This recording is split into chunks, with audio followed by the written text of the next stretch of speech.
Okay. Let's see if this is working. Let's hope it is.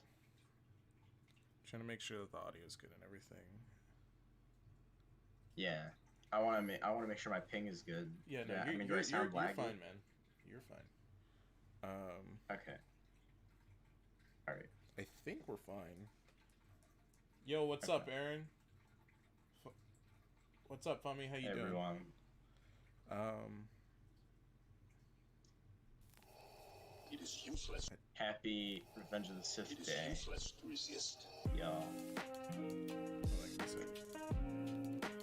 Well, Okay, cool. What's up, guys? Welcome to the live stream. Alex Dunn, how you doing, man? Good to have you.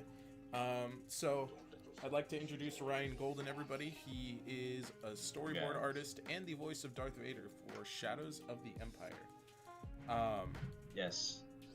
So, what are we going to be doing today, And Ryan? the Emperor.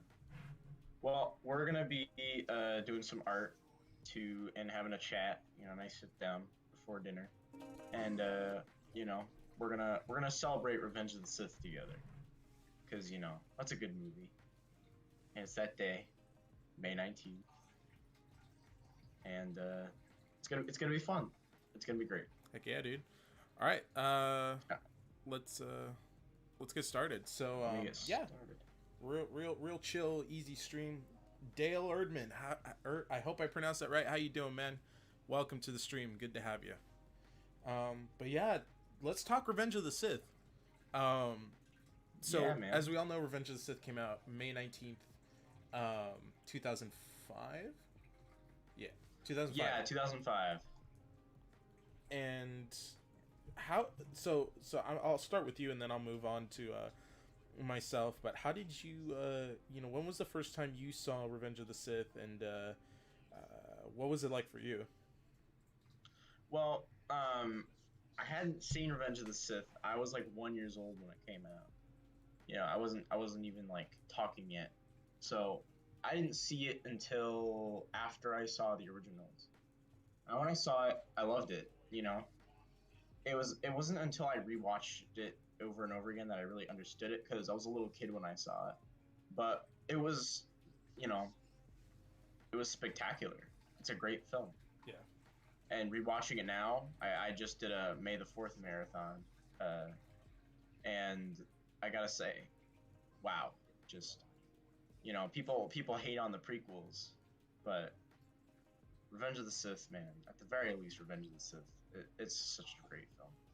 Yeah, If you absolutely. haven't seen it, first of all, what's wrong with you? But if you haven't seen it, go see it. Get off the stream, go watch it. It's such a good movie.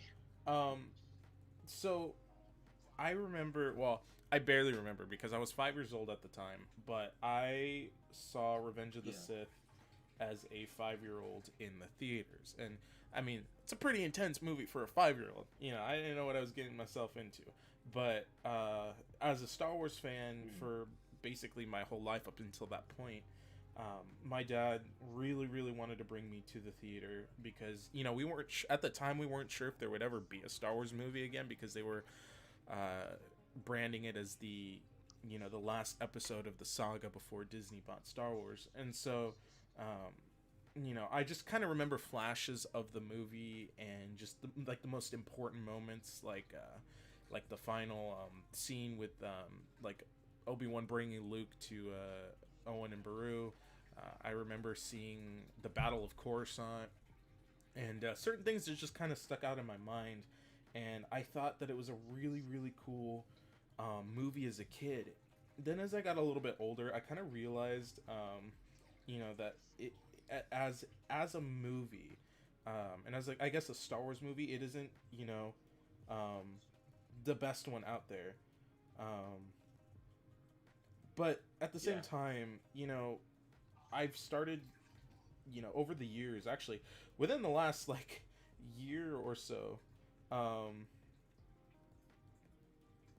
I don't know, I've just been really finding it to be my favorite Star Wars movie, and I'm not entirely sure why. Certain things are really sticking out Mhm. to me for it, but like the opening scene, for example, the very first scene is it's insane, dude. Oh, And it's I think spectacular. Yeah. I think that, you know, stuff like that is what will draw you as an audience or as a viewer in, is, you know, first impressions. And so it was really interesting. But let's look at the chat really quick here. I know I'm a little bit behind. I was 5 months old. I'm gonna watch it later tonight. Heck yeah, dude.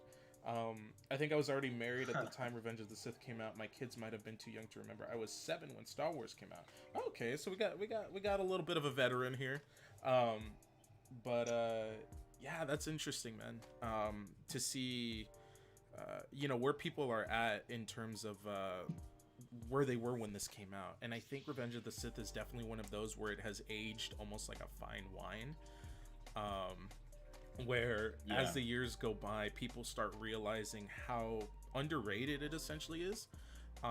And in my opinion, you know, it's as close to a masterpiece as you get without it being a masterpiece. From a critical standpoint, I think there's so many things in it that add sort of substance and depth to it that the last two didn't have. And I think on a personal level, it's one of those where you see Anakin, you know, he didn't have the most development, but there were books and stuff if you read those, and then now people have the Clone Wars. But Anakin is a very relatable character in the sense of, you know, we often will have a very good goal in life. We'll have, you know, a good moral or something that we're trying to accomplish, but, you know, we might feel betrayed by people that we feel are the closest to us, and we might, you know, end up doing stupid decisions that make it impossible for us to achieve that dream. And in the sense of Anakin, you know, we'll often spiral from there. After one mistake, and it was also the story of how he became tempted by the dark side. Yeah. You know. Yeah, no. And how this boy from Tatooine became this evil, corrupt Darth Lord. You know. Yeah. Let's see. Alex says, what was it like seeing it for the first time at Dale? And Dale says, I was Luke Skywalker for weeks, maybe even months after it came out. Of course, I was Superman when it came out too. Oh, he's talking about the original one. Yeah, I feel that, man. The one and only Gree. Thanks for joining the stream, man. Appreciate it. I watched it in theaters when I was 4. Yeah, man, I was 5 years old. I barely remember flashes of it. Has the best score out of all 3 of the prequels. Absolutely, Aaron. 100% agree. And that's kind of the point I was moving towards as well, is, in my opinion, Revenge of the Sith has the absolute best score in all of Star Wars. And you can take that to the bank, because I personally believe that Revenge of the Sith has the most moving, emotional, and just full score of any Star Wars movie. Now, this isn't to say that the original trilogy scores aren't good in their own right. Those are masterpieces. But in my opinion, Revenge of the Sith takes something that Star Wars hasn't done, and I actually was talking to Aaron about this last night, is each trilogy of Star Wars has its own sort of feel, and, you know, might pull from a certain genre, or it might, you know, stylize its own way. And the prequels very much shifted from this, you know, not positive, but this very bright, you know, lighthearted, sort of actiony space adventure feel, and it moved into more of an emotional, dark. Well, not, I don't want to say dark, because a lot of people, you know, when they think dark, it really was dark. Well, dark, yeah, but like not like, you know, ambient. Not like it's very dark in the way it makes you feel. It makes you feel sad. It makes you feel emotional, and so to have that, you know, in a Star Wars movie, Revenge of the Sith embodies that the most, and in my opinion, it carries the film in a lot of ways, and so it propels it to be that good just from the score alone. I 100% agree, Aaron. I've also memorized the score is really. Yeah, absolutely, man. Sorry, I didn't mean to interrupt you. Nah, you're fine. You're fine, dude. I've also memorized both dual themes. I do acapella. Oh, nice, man. But Anakin's Dark Deeds is different, and I also gained my love of Greed through the movie and the show. Oh yeah, dude. The clones in Revenge of the Sith are just Oh man, I wish they would have, emphasized this more in episode 2. And I don't know who I was having this discussion with before, but a lot of people criticize, like, oh well, there's so much stuff missing, we don't see the actual Clone War. And I'm like, well, here's the thing is, this is a pretty unpopular. We don't really need to see it. Well, I mean, we do, but it's a pretty unpopular opinion for me that I know a lot of people might disagree with me on. But I personally don't think that that the prequels are as bad as people say, and I think that what makes them fall is little things that kind of add up with each other. And there might be one big thing that might stand out. So like in the Phantom Menace, people didn't really like Jar Jar, and so then they have this prejudice against the whole film, and they choose to pick out everything of the film. In Attack of the Clones, Anakin's dialogue is not the best, so they destroy the whole film based on a couple bad lines of dialogue. And I don't like sand. I've tried to look at the prequels from a critical from a real critical perspective, because I mean, I've gone to school for this, and I've studied a lot of films in my time, and I really think that overall the prequels aren't as bad as we made them out to be. And I think people are starting to realize that now. Now, by no means are they perfect. They do make a lot of mistakes, but I think when it comes to these little nitpicks, in my opinion, a lot of them are unwarranted, because you could honestly make the same nitpicks with any movie, even the original trilogy. And I know some people are going to hang me on the stake for saying that, but it's true. There's nothing that's perfect out there. Everything makes mistakes. But I think the thing we always want to try to focus on, as whether it's you're a movie critic or you're just trying to analyze a film, I think is to, if you're going to focus on the negatives, you should also equally focus on the positives. And that, right. So going back to my point is, yeah, sure, the prequels didn't show the Clone Wars, but they didn't need to, in my opinion, because it wasn't necessarily about the Clone War itself, and it was more about the story of Anakin and his descent to the dark side. I mean, they had a show at the time that covered it. They had, books and stuff, and I am typically the person to say you shouldn't have to go to that material, but I think a lot of people, have a different interpretation of what the prequels should mean to them, and that's fine. There isn't a set standard for, your way of thinking. But for me, at least, I really think, I can let that slide, because, it's not about the Clone Wars. It's not about the clones. But then when you bring in something like the Clone Wars that supplements that, it just makes it even more better. So I think definitely the Clone Wars has also made a very big impact on the way that I feel about Revenge of the Sith. And yeah, I mean, it's a really good era in general. I think it's not the best, but I think because we have stuff like the Clone Wars now, it has just made it leaps and bounds better. Sand. Right. The thing that killed was expectations. I 100% agree, Alex. Expectations are killer in anything, even especially today. Expectations kill so many things today, and I'm not commenting. No, go ahead. What was it? Expectations really do ruin a lot of things. Like, I remember No Man's Sky a while ago. It's not even on the topic of Star Wars, but the expectations for that game kind of destroyed it. And I think the same thing happened with the prequels. Like, people were expecting they were expecting something that couldn't be done at the time. Yeah. And honestly, I don't think needed to be done.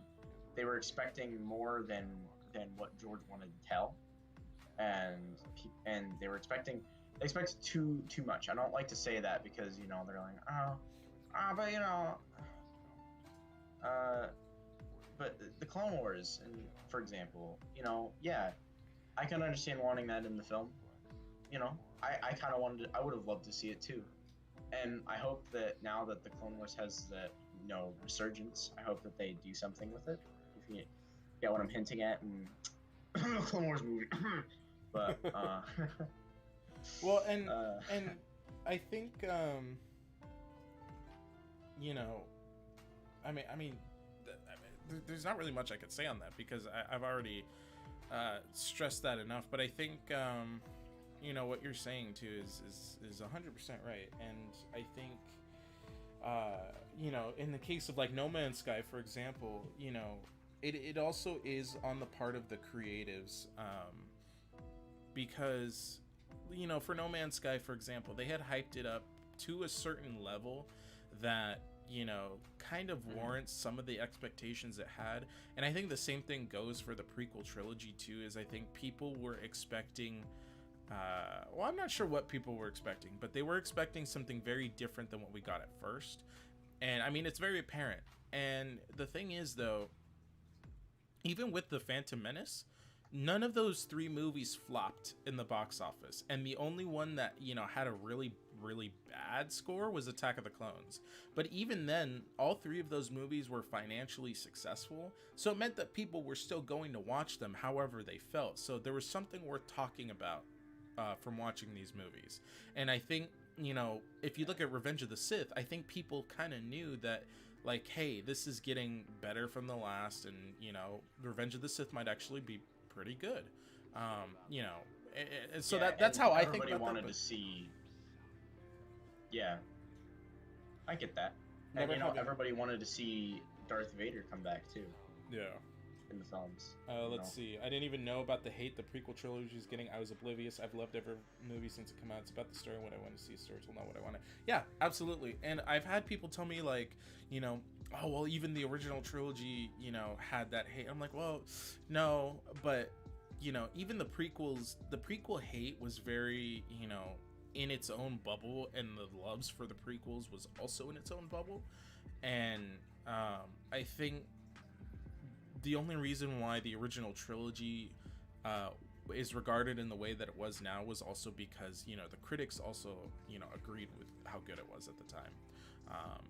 You know, and it got all these awards and everything. And then when it came to the prequels, I think it was just at that time where the expectations were so high and people also weren't sure of what to expect, that it didn't really succeed. They didn't a whole expect lot. Jar Jar Binks. Well, but it Like didn't succeed a whole lot with critics and with you know, that sort of crowd, because who knows what they were expecting. And I think that also really stigmatizes the perception of fans. Never having expectations, always thinking of possibilities. Yeah, absolutely, man. Yeah, no, and you're right. There's nothing wrong with speculation in the slightest. But, you know, I think having a clear, open mind when going into anything, I think is it's key. Aaron says, I heard a quote from someone that said something like, judge a film based on what was given, not what you wanted. Yeah, absolutely, man. I really don't like the sequel trilogy all that much. It's my least favorite of the 3. But, you know, I went into each one, well, Force Awakens, I went in really excited, and I actually really liked Force Awakens. I didn't mind it that much. But, you know, the next 2 that followed, the next 2 trilogy movies that followed, you know, even though I didn't like TLJ and I didn't like The Rise of Skywalker, you know, I went into both of those with a clear, as much of a clear, open mind as I could. And to this day, you know, I look at TLJ and I'm like, you know what? That's not the worst thing in the world. I really don't like it though still, but I can understand from a professional view, you know, what went into making it and what went into, you know, this politics aside. And, you know, The Rise of Skywalker, I think, is my least favorite Star Wars movie ever. But at the same time, I can understand why people like it, and I can see really cool moments in it. So, you know, I'm not going to be that guy that tells people they can't like or dislike, or that they're wrong for liking something. You know, if you like something, if you really like something, you know, don't let anybody tell you not to like it. I think that's the biggest thing we need to remember as not just people, but as like Star Wars fans too, is we become so enveloped in our opinions that we start disregarding others. And we need to understand that, you know, hey, people have opinions too. And, you know, just because they have an opinion doesn't mean they're out to get you as a person. So I think people need to not take things so seriously. You know, I don't mean like don't take canon seriously or anything like that, but I mean like don't take what people say to heart, because oftentimes it's just their opinion and they're not out to attack you. But it's the moment that you start attacking other people is when, you know, you create this whole drama and this whole war between fandoms that, in my opinion, is really unnecessary. But yeah, anyway, Yeah. sorry, that's my little rant. If you think the Attack of the Clones score sucks, look up a band called Galactic Empire. They make Across the Stars bump. You know, I actually thought Across the Stars, the Attack of the Clones score is really good. I actually really like it. The key pieces, I think the rest are kind of empty, but the key pieces in Attack of the Clones, like Across the Stars, the bounty hunter chase, the arena, and the finale especially, I think those are really, really great pieces. But I'll have to check that out, man. Yeah, definitely. I'll check that out. The original trilogy was a different time. There were social politics about Luke and Leia kissing. It was quite shocking to some people. Oh yeah, I mean, you know, there every time period, you know, all three of these trilogies came out during a different time, and so, you know, they're all going to have their big controversies. You know, the original trilogy had that. It had, you know, even Luke or Vader being Luke's father, even though I don't think that was perceived as bad per se. People were just more shocked. The prequel trilogy had its own controversies with like Jar Jar and Anakin and dialogue and all these other things, and then the sequel trilogy has, you know, its politic thing and, you know, whatever people are saying about it. So it's always been this way with Star Wars, is, you know, there's something that people will pick out that they don't like, which is fine. You know, I may disagree or agree with some of them, but I think at the end of the day, we just need to remember that, you know, if somebody likes something or they don't like something, that's okay. You know, don't let it detract from what you like or dislike, and don't go out and attack that person just because they don't agree with you. Right. But yeah, I don't think he meant music when he said score there. I think he meant how the movie did financially, or maybe he did mean music. I don't know. Yeah, I would assume he meant. I don't know. Revenge of the Sith is good, but Ewoks Battle for Endor is the best. Yes. No, the holiday special is the best Star Wars movie. Come on, guys. Come on. Guys, come on. Obviously, he's right. It's obviously the holiday special. It's obviously Rise of Skywalker. No, it's obviously gonna be Shadows of the Empire. That's gonna be the best Star Wars movie. That's gonna be the yeah. Be careful on the. Be careful not to shamelessly plug too much. No. Yeah. But Yes. yeah. Dude, imagine having the twist that Vader was Luke's father being spoiled for you as you were in line for the movie back when it first came out. Yeah, I mean, yeah, there were people that were upset. I mean, I think it was The Simpsons that made a spoof on that too. Yeah. Where people would run out of theater being like, hey, Vader's Luke's father, you know, and people are, you know.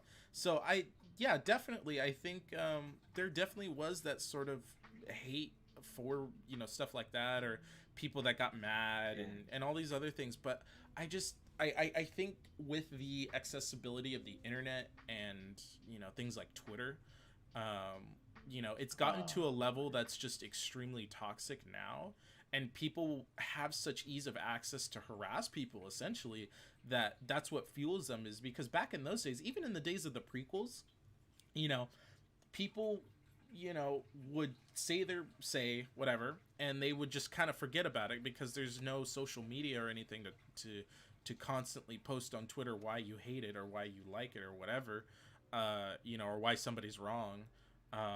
And so I think during those days, that's why, you know, stuff like that didn't accumulate, was because people just, they either liked it or they didn't, and they kind of stuck with that.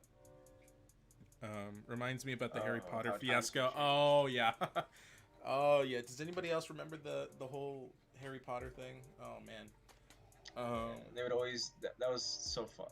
I'm gonna be honest. I found it funny. I don't like Harry Potter that much, but I did find the situation to be funny. Though I can understand the suffering that you guys went through. Yeah. It's. I mean, I'm sure that's what most people look at Star Wars fans. It's like, it's kind of funny, but I feel bad for you guys. Yeah, pretty much. The best Star Wars movie is gone because Star Wars Story. Come on, guys. Nah, dude. It's Star Wars Detours. Does anybody remember that? Does anybody else remember Star Wars Detours? No. Don't remind us. Come on. Don't be like that. Come on. Too far.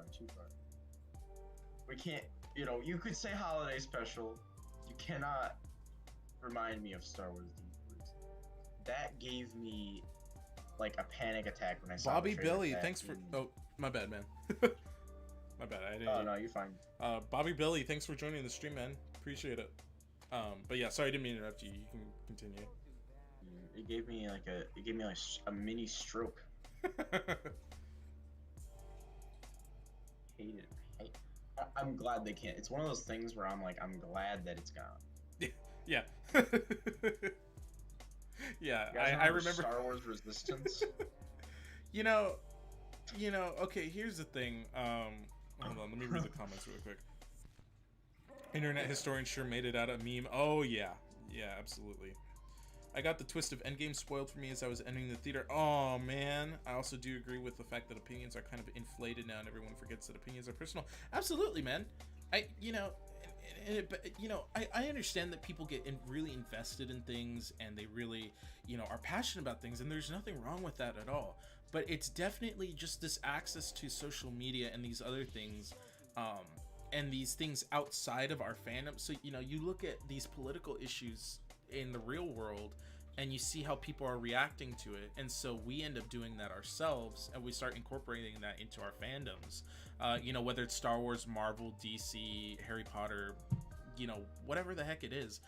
It's definitely seeped into entertainment, not necessarily the politics themselves. I'm not commentating on that, but rather the way we react to it.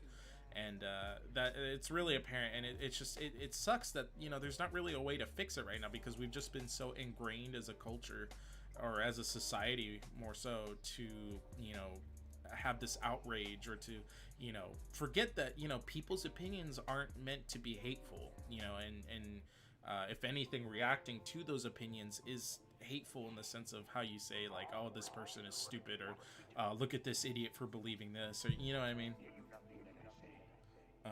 Yeah.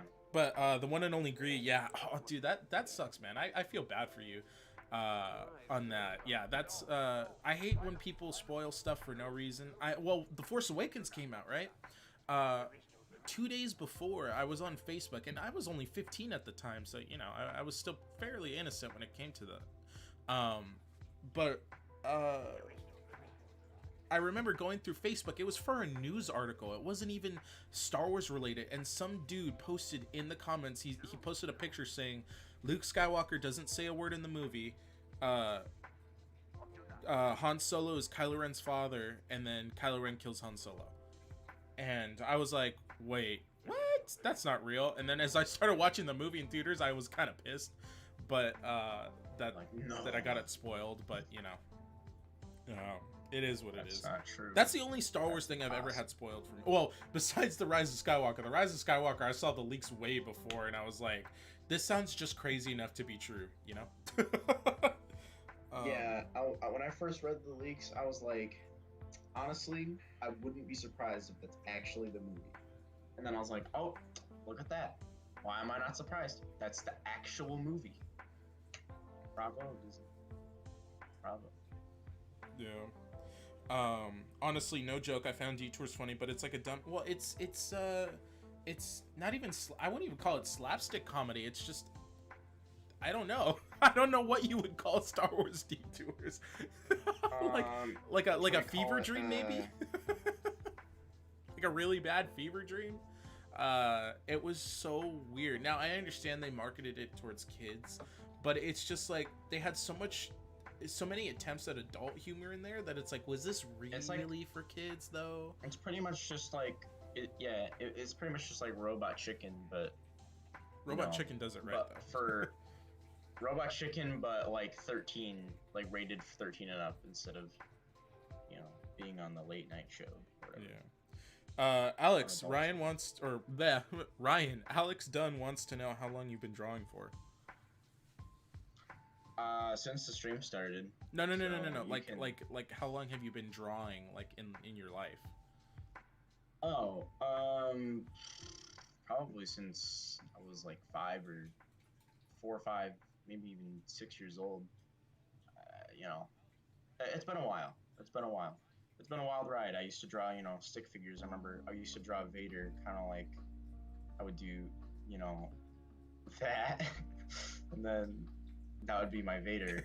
Yeah. But now, you know, I've come very far, and I'm very proud of what I can do now. Absolutely. I mean, that's why that's kind of why I have you as a storyboard artist. But Yeah, I'm doing storyboarding and voiceover for Shadows, and you forgot to mention, I also am doing Palpatine when and where he shows up. Well, Alex says you are very good. Thank you. You should do commissions, dude. You should consider doing commissions. I'd pay for that. I would if people would buy them. Okay, do you hear that, guys? Ryan is open for commissions. So, do you have a website? Do you have a website? I do. I just opened it the other day. Here. RyanGolden.com. Is that really you go it? on there, you contact me. Let me pull it up for the chat here. So anybody that's watching, and Ryan's not even done at all. Yeah, I'm still working on this. If you guys want some commissioned art pieces from Ryan, he does some really good stuff, and he's a really, really good storyboard artist, and he's also a voice actor. So if you guys need him for your voice acting projects, he is a really, really go-to guy. I can attest right now that he is he's very on time, he's very punctual, and he can still have fun. So I actually just dropped the link to his website down there. So if you guys want a commission from him, if you guys want him as a voice actor in your project, go there, find a way to contact him, and support Ryan. There's like a little contact section. Well, thank you, man. I appreciate it. Yeah, no worries, dude. I have memories of going to see The Force Awakens. They started to come back to me recently. Yeah, I remember being 15. What was I, sophomore in high school when it came out? I remember being like, is Star Wars really and I remember dreaming about it. It's so funny. I remember dreaming about it for weeks on end before it came out. Like every dream would be a different interpretation of how I thought the movie would go or how I thought the theater would look, and some of them were really really like weird. Like there was one I remember where like I was at Disneyland and I went into Star Tours, but then like they had a secret theater after you go on the ride that like drops you off, kind of like Galaxy's Edge, where you go inside the ride and then you actually fly around and then it drops you off like you're in a shuttle. Kind of did that, and so it was weird. Leading up to that, I remember watching it. I still couldn't believe that it was real. I think the first 10 minutes of The Force Awakens are, in my opinion, like the definition of Star Wars and what it could encapsulate. 100%. The music, the way Kylo is introduced, the not confidence, but the fear that I guess he strikes into you by just slaughtering people, not leaving anyone alive. That, in my opinion, is the best way to introduce a villain. Yeah, and I liked Kylo Ren. Until he took his mask off. Then I liked him. I did think when I first saw him, I was like, why does he remind me so much of I'm gonna say this is pretty obvious, pretty common complaint, but he reminded me a little too much of Darth Vader in the way that he was like portrayed. Mm-hmm. I didn't like that much, but I liked the design of the suit, suit, the helmet, and the costume and stuff. Well, and I personally didn't mind that. No, keep going. Sorry. Yeah, I didn't mind it too much because I figured, it's probably just like a nod, or then finding out he's his grandson, I'm like, okay, all right. I didn't mind it a whole lot just because of like that was the purpose. Is like like I always knew he wouldn't be the main villain, and I never personally minded him becoming like redeemed to destroy the villain. Even though it is a parallel to Vader, I think I think him surviving after being redeemed and destroying the evil is a parallel, or is an opposite to Anakin. That I think would have been a really cool dynamic if it would have been explained a little bit better, in my opinion, and just kind of gone in depth a little further, and some slight tweaks. Let's see. Yeah. Dreams are pretty cool. Heck yeah, dude. One and only Greet. Yeah, I was around that age, and as well, I remember going to see it with my grandma, and I specifically recall how much snow there was on the ground. I just all around have good memories of that event. Oh yeah, man. Anytime, whether it's a good Star Wars movie or what you think might be good or bad, it's always just an interesting experience. There's an airplane outside. It's a really good experience and really good feeling to always watch a Star Wars movie in the theaters. Like, no matter what it is, it's a different feeling that you don't get from, in my opinion, any other movie. There's just something special about watching Star Wars in the theater. So it's kind of like Marvel. Even Marvel doesn't have that feeling that Star Wars does. But I mean, the closest thing I could relate it to is Marvel. I think I have a special connection to the sequels because TFA was the first Star Wars movie I saw in theaters, and it was just everything about the experience that just blew me away. The score of the film, the whole experience, I don't know, it was very special for me. Yeah, absolutely, man. I mean, again, I like I said, I really didn't mind The Force Awakens all that much, and I think the score for it is really, really good. I think, a lot of people might kind of tilt their heads when I say this, but I really think Rey's theme, if we take apart, or if we ignore the character of Rey, we ignore the sequel trilogy as a whole, we ignore everything, and you just look at the music, you just look at Rey's theme, you take away the title Rey's theme and you just called it like a hero's theme or a whatever, it still has the same impact. And Rey's theme is just such an interesting theme. It encapsulates an entire adventure in and of itself.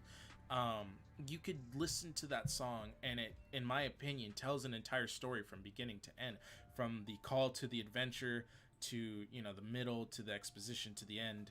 And so, in my opinion, I really think that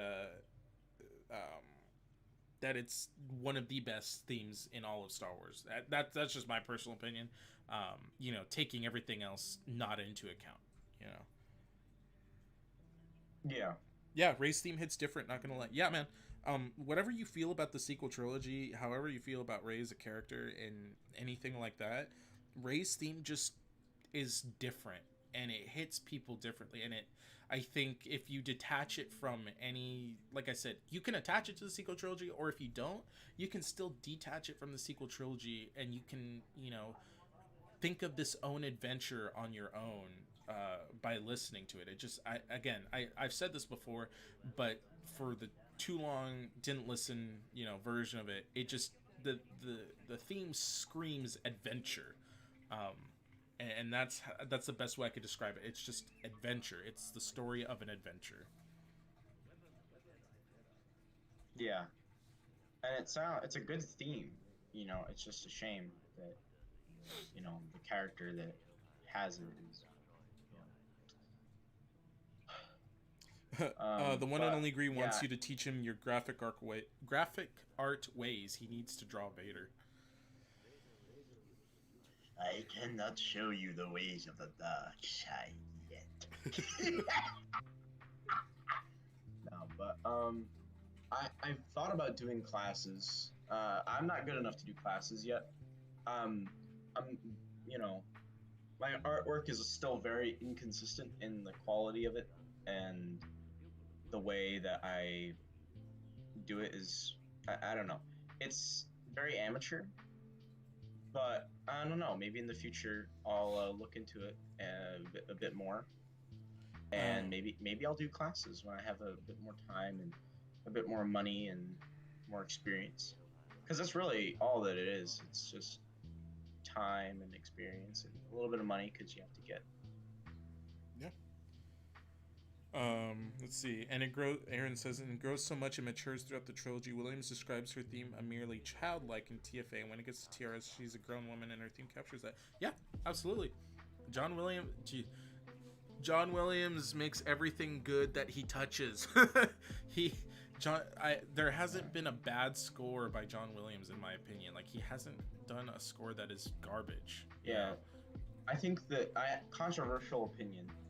I think that the music itself in The Rise of Skywalker is fantastic. However, I think that it's misused. Like, the music is mostly ripped from the other films, and those films, obviously the music correlates with earned dramatic tension and the emotions that come from the scenes that they play in, and now they're being used for scenes that they don't fit with. Like Yoda's theme being played. I get it's a cool reference so I think when he's lifting the.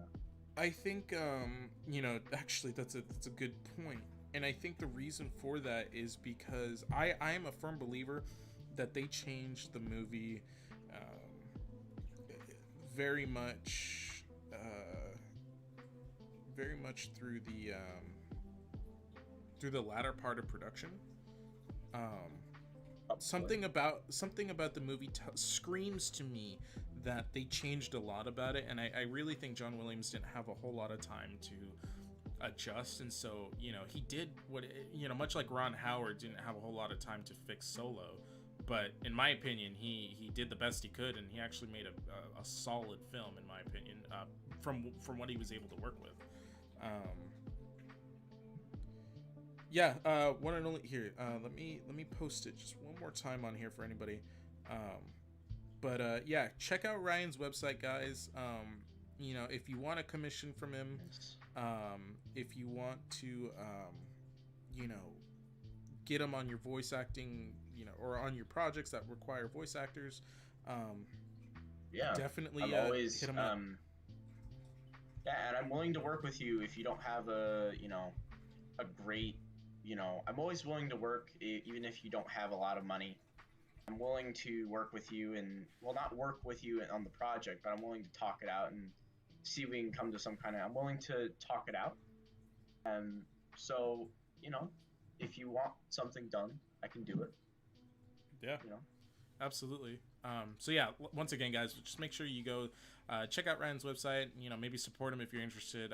He could really use it right now, and I think he's really talented. And he, people need to notice, or people like him need more attention, in my opinion, because people like Ryan and a lot of the other people that I have on Shadows of the Empire are extremely talented, just like Aaron too. Aaron's a really talented composer.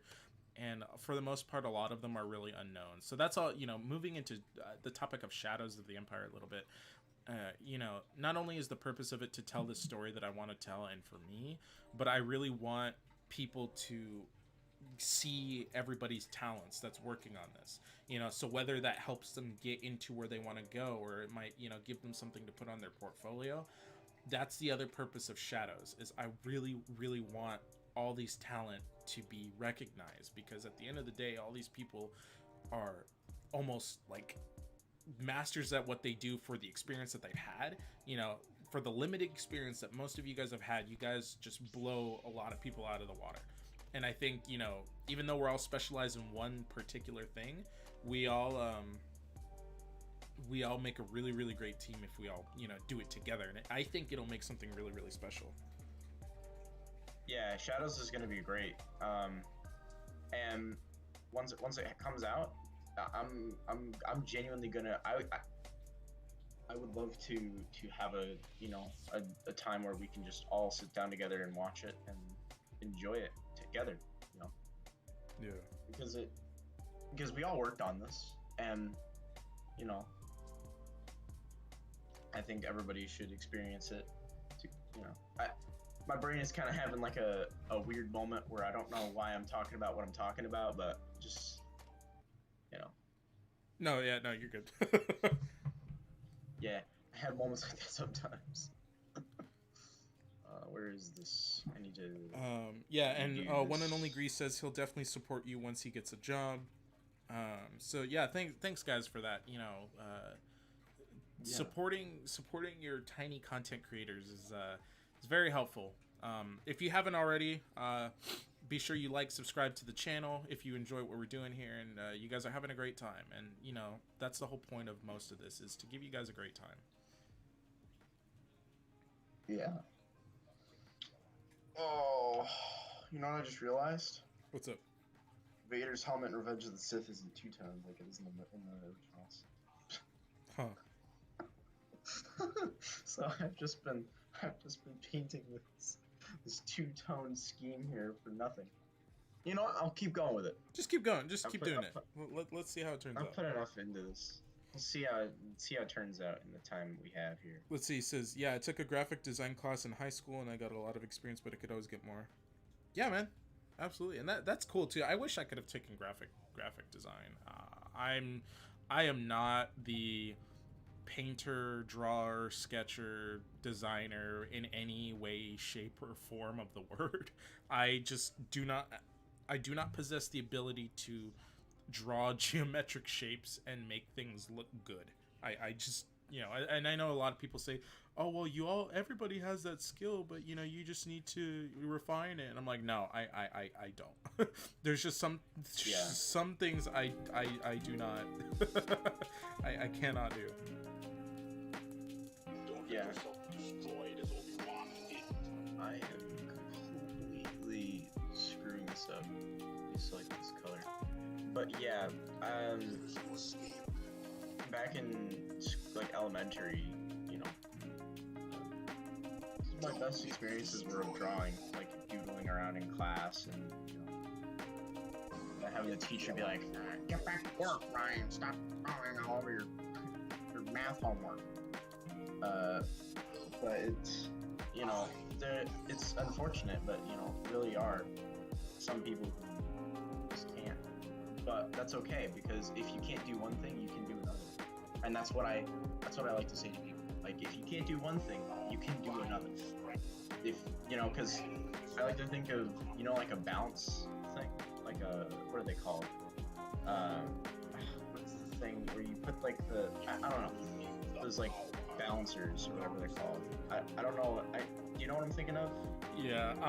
Hold on. Give me 1 second here, guys. We're gonna have to go to just a really quick intermission, just like for a minute, while I get my my thing fixed up here. I am sorry about this, guys. We'll be right back. All right.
Useless to resist. All right, you guys are gonna see a bit of a matrix here for a second, so just give me 1 second here. All right, there we go. We're back. All right. Sorry about that, guys.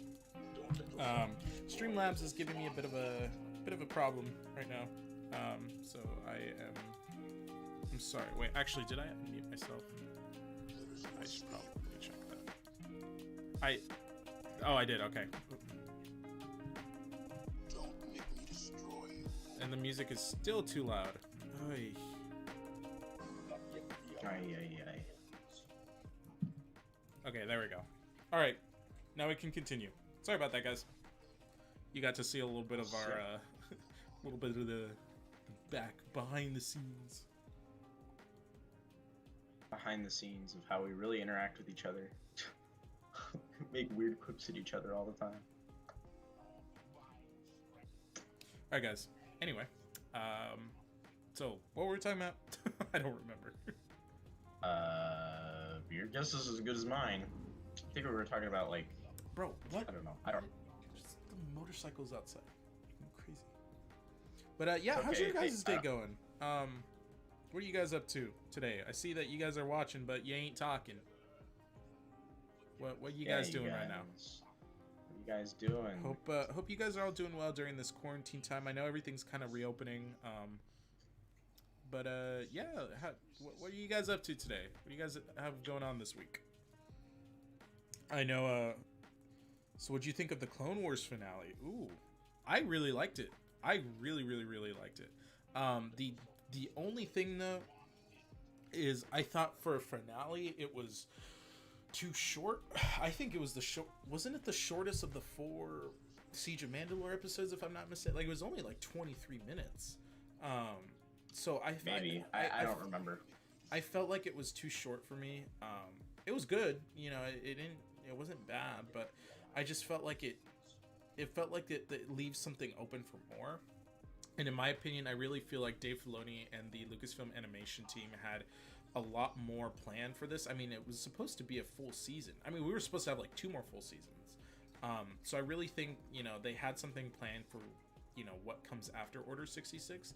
But I think Disney just didn't give them that liberty of doing more than 12 episodes, and it's probably the 12 episodes that they wanted. I don't know, I could be wrong, but I felt like the Siege of Mandalore arc should have just been 8 episodes instead of having that kind of filler middle arc, in my opinion. Like it was just Ahsoka and the girl crap. I'm gonna be honest, I don't know why they included that. It doesn't even make any sense. I mean, it gives really character development for Ahsoka, but like that's it.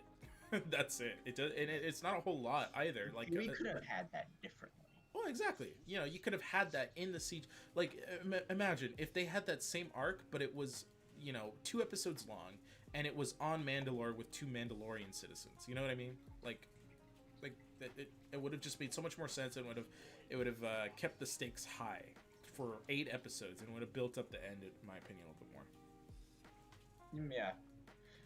We got to talk about Darth Vader in that scene. That last one. You know?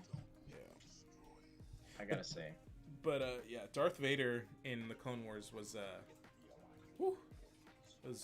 real good. I waited years. Ever since I first saw the Clone Wars show, I have wanted to see Darth Vader in that show.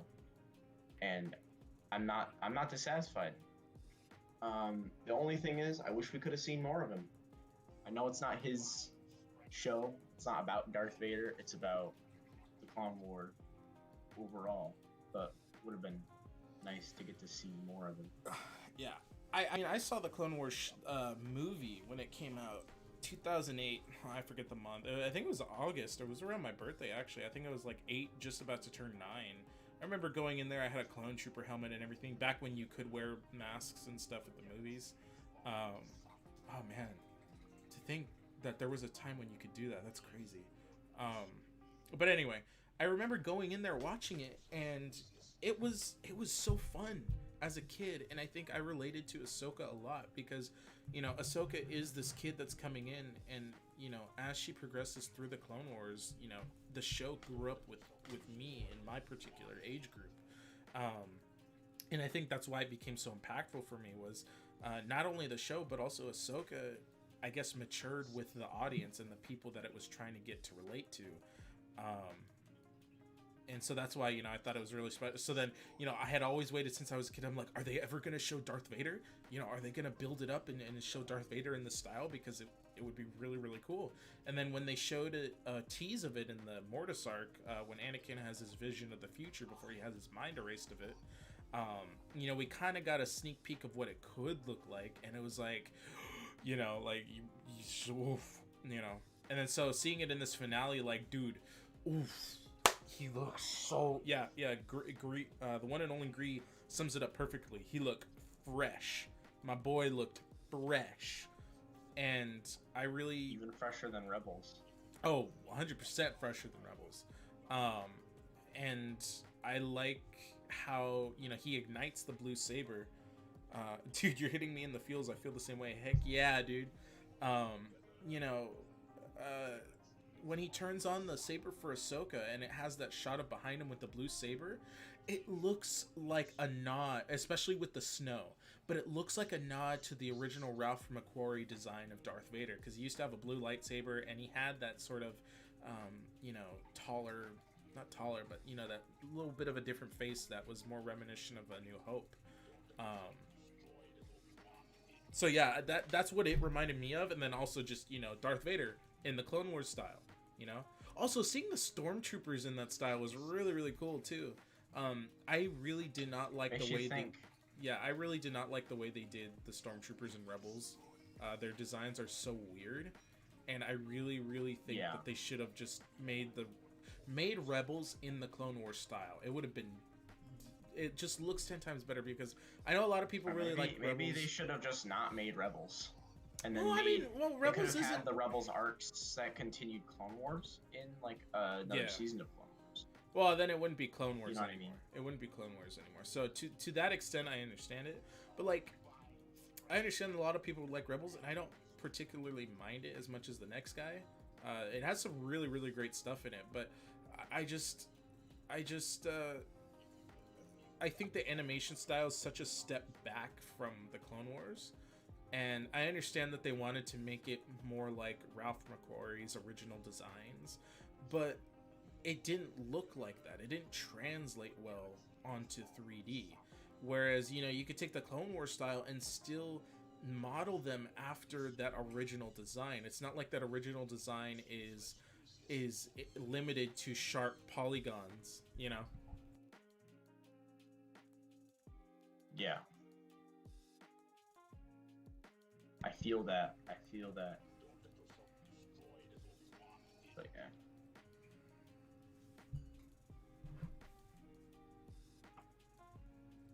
I'm trying to replicate the way that the lights looked, because I don't have a reference, so I'm just trying to go off of memory here.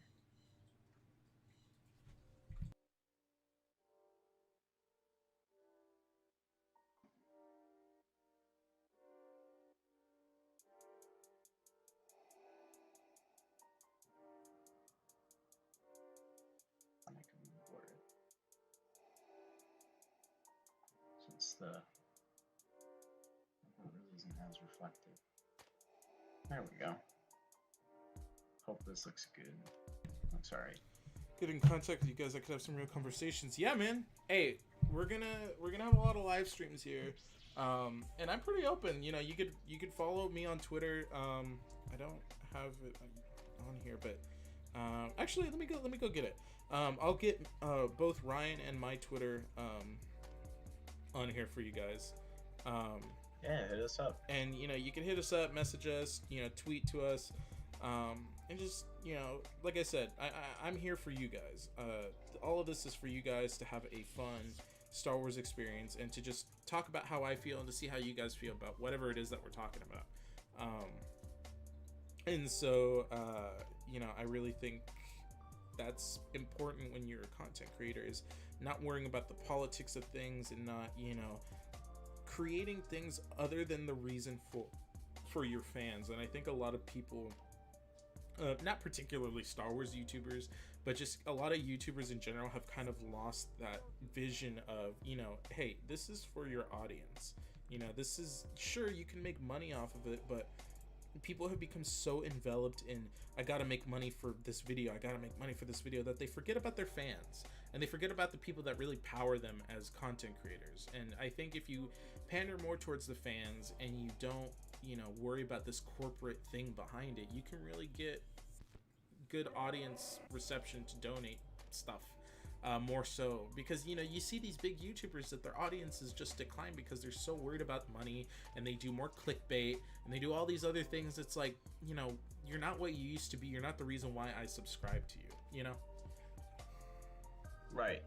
And I see that a lot too. I've seen that in a lot of YouTubers that I used to watch. Of course, I don't watch them anymore.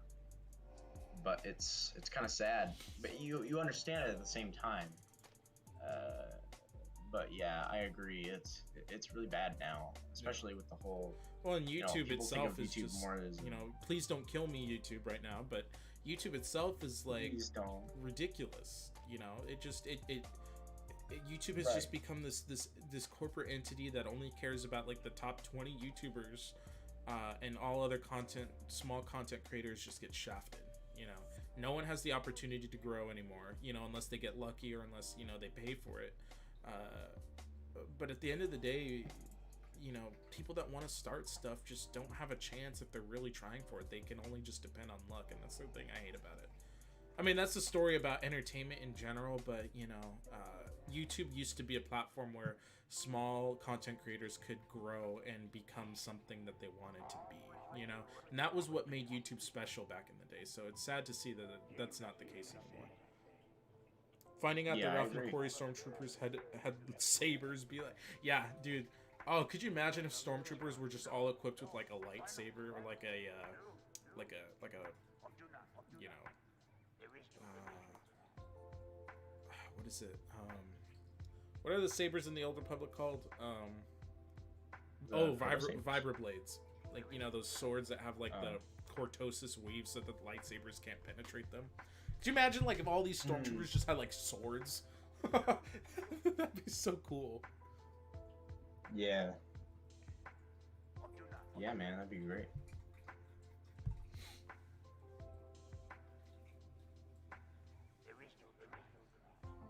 I'd love to see that.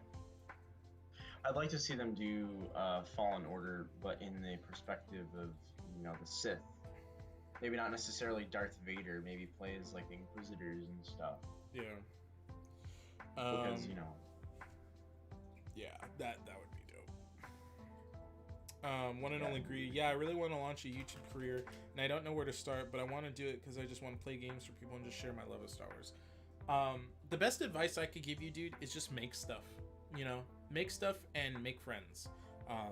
So that's what I was doing. I was trying to get my Twitter for you guys. So I will put my Twitter handle here in the comments. And let me get Ryan's too for you guys. But yeah, one and only agree. Make stuff, and don't just don't half-ass stuff. Just make quality content that you enjoy making, and I think that's the other part too, is make sure you love what you do, because if you don't, at the end of the day, if you don't like the content that you create, it's going to be more of a hassle than it'll be fun. And you have to remember that when you're starting off as a content creator, you have to have fun doing it, because people will feed off of that energy and they'll be like, oh, this guy's fun, so I'm gonna share it because it's like, look, here's a new YouTuber, but he has really good stuff and he's really fun and he's confident and all these other things. And so that's the most important thing, man. Be confident, have fun, engage with people, and make friends. I will do whatever I can to help you propel in that world, even though I don't have the biggest audience in the world. I've gotten to 406 subs. Oh, it's taken me a couple years to get to this. And, granted, I haven't uploaded weekly and daily. I just started doing that like a month ago. And I noticed in a month's time, I got about 200 subs. And that was just from like a video a week. That wasn't like most YouTubers where they do a video every other day. So I've been trying to get better at that so that I can, grow even more. And I can be thankful and say that my audience has continuously grown since I've started doing stuff like that. So once again, guys, support your small content creators. And I don't just mean myself. If you see a small Star Wars YouTuber or any other small YouTuber that you really, you like their stuff, go support them.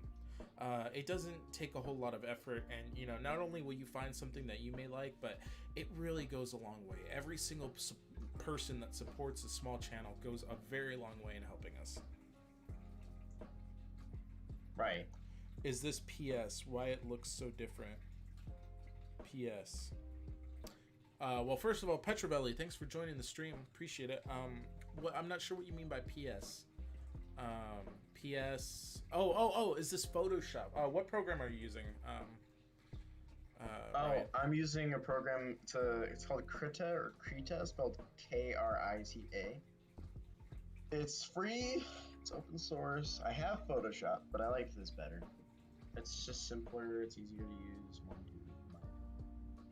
You know, it's. I've been using it since I started doing digital artwork, and I've never been disappointed with what I could do with it. You know. Yeah. Because I don't like to go into the technical and all these menus and settings and stuff. I just want to have a program where I can sit down. You know, if I want to draw, just let me draw. Don't, barrage me with all this menu. You know, all that hooky. Yeah, absolutely. Let me put a link for the program that Ryan uses down in the comments here, guys. If you guys do want to check that out. I know some people use stuff like Photoshop or Illustrator, but this is a really great program for being open source. Really, really cool. Yeah. The score of Fallen Order and Battlefront are good, actually. I think my only problem is that it's too close to John Williams for me to be comfortable with. I wish it had a little more style. Yeah, and I think that's what EA Star Wars has been lacking in their games in regards to music. And Aaron, we had this discussion earlier, but you look at the composer for The Mandalorian. He makes it Star Wars, but he doesn't try to make it sound like Star Wars. He pulls back from what he thinks is Star Wars, and he just kind of does his own thing. He brings in a Western style, his own Rocky sort of style, because he did the score for Rocky. And then after incorporating a style, then he moves into maybe making a Star Wars nod or making a Star Wars style based off of that. And that's again what we're trying to do with Shadows, is find our own style of music to incorporate with Star Wars that would fit. Kevin Kiner in the Clone Wars has this very synthesized, electronic feel that works with the Clone Wars. Although it's not as popular, it works really, really well. Same thing with, the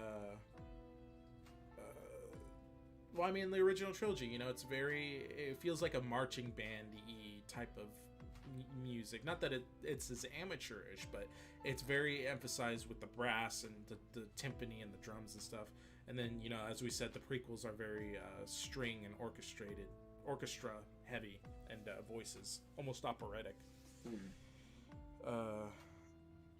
Oh, that's right, Creed. Yeah, not Rocky. He didn't do the original, but Creed.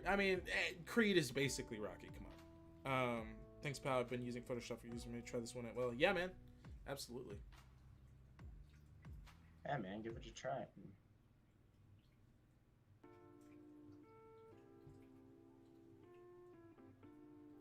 Oh man, I can't wait to actually go and do stuff for Shadows. Can't wait to actually see more of it. Yeah. And I was gonna go watch Revenge of the Sith again tonight, too. Absolutely. Now, if only YouTube wouldn't demonetize me or not even demonetize, but if YouTube and Disney wouldn't take down my stream for live streaming Revenge of the Sith, I would totally do like a commentary while watching, but can't. Yeah, they would never allow that.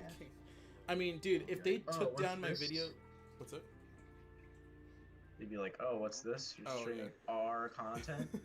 Well, like, if they took down my stream for streaming Backstroke of the West, which was the horribly translated Chinese version of Revenge of the Sith, I'm pretty sure they would much more quickly take down my stream if it had even the audio. Right.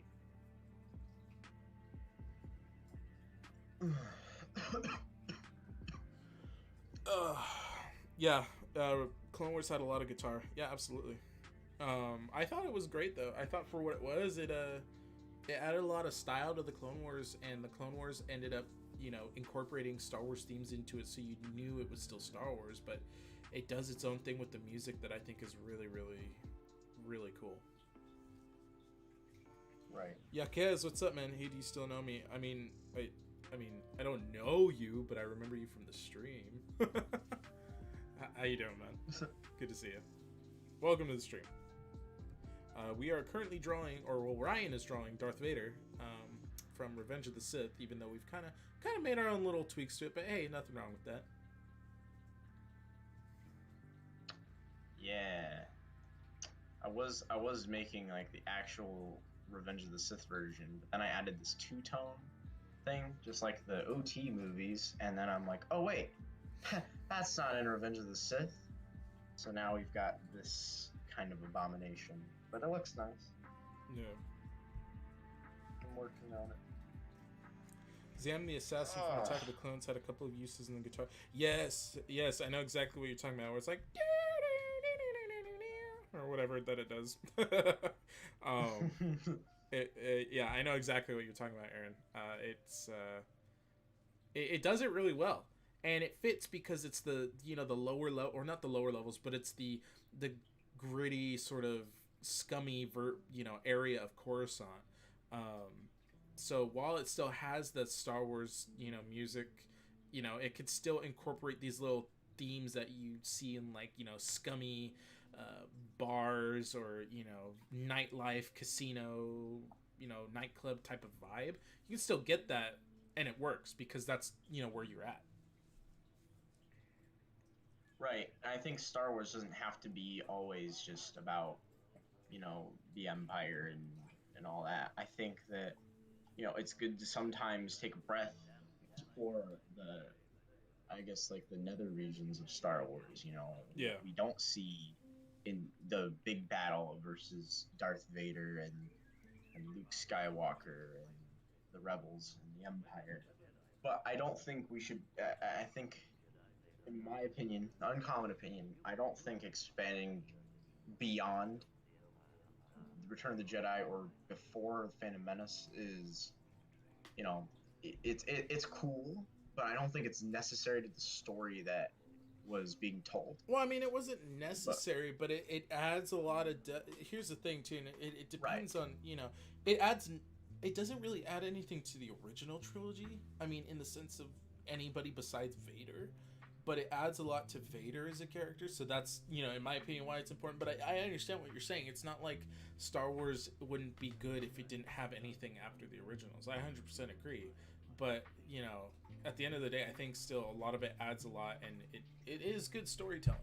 Despite what people say, I think overall it's fun storytelling that, while it does have problems, you can sit back and enjoy it.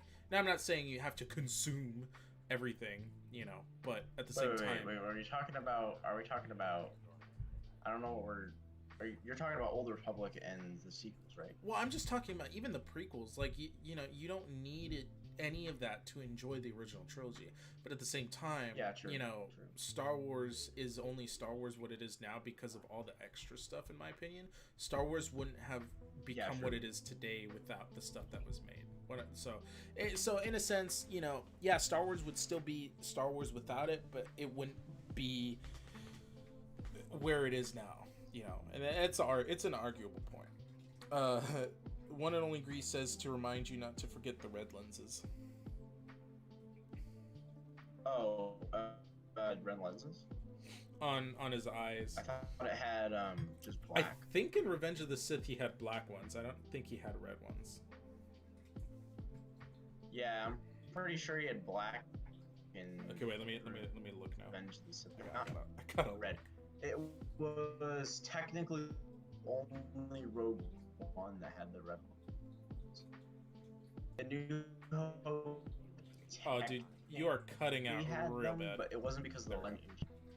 The house is through the can. But the eyes, the lenses, and the dome, I really don't want to work on yet because the bone is going to take me like hours probably if I'm working on it. So I want to finish at the very least like the mask, most of the mask before I work on anything with the dome. Yeah. Do you often use Photoshop? No, actually, I use Photoshop for my figure photography.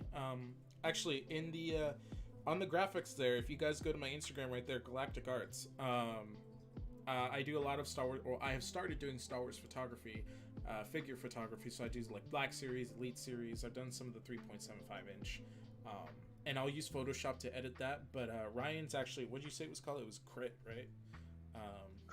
Krita. However you're supposed to pronounce. I think I put it. Program. Yeah, it's Krita. Krita.org. Yeah. In A New Hope, it's tinted red. Yeah.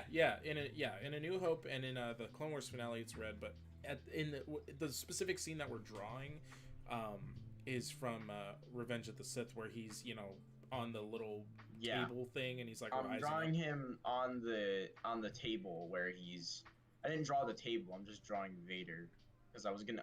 I didn't think we'd have enough time to do the background, but if we end up having the time, I'll probably draw it. But I want to finish Vader first because I think he's cooler to look at than some table in the background. Yeah. Oh wow, he's drawing that cool table that showed up for 2 seconds. You know.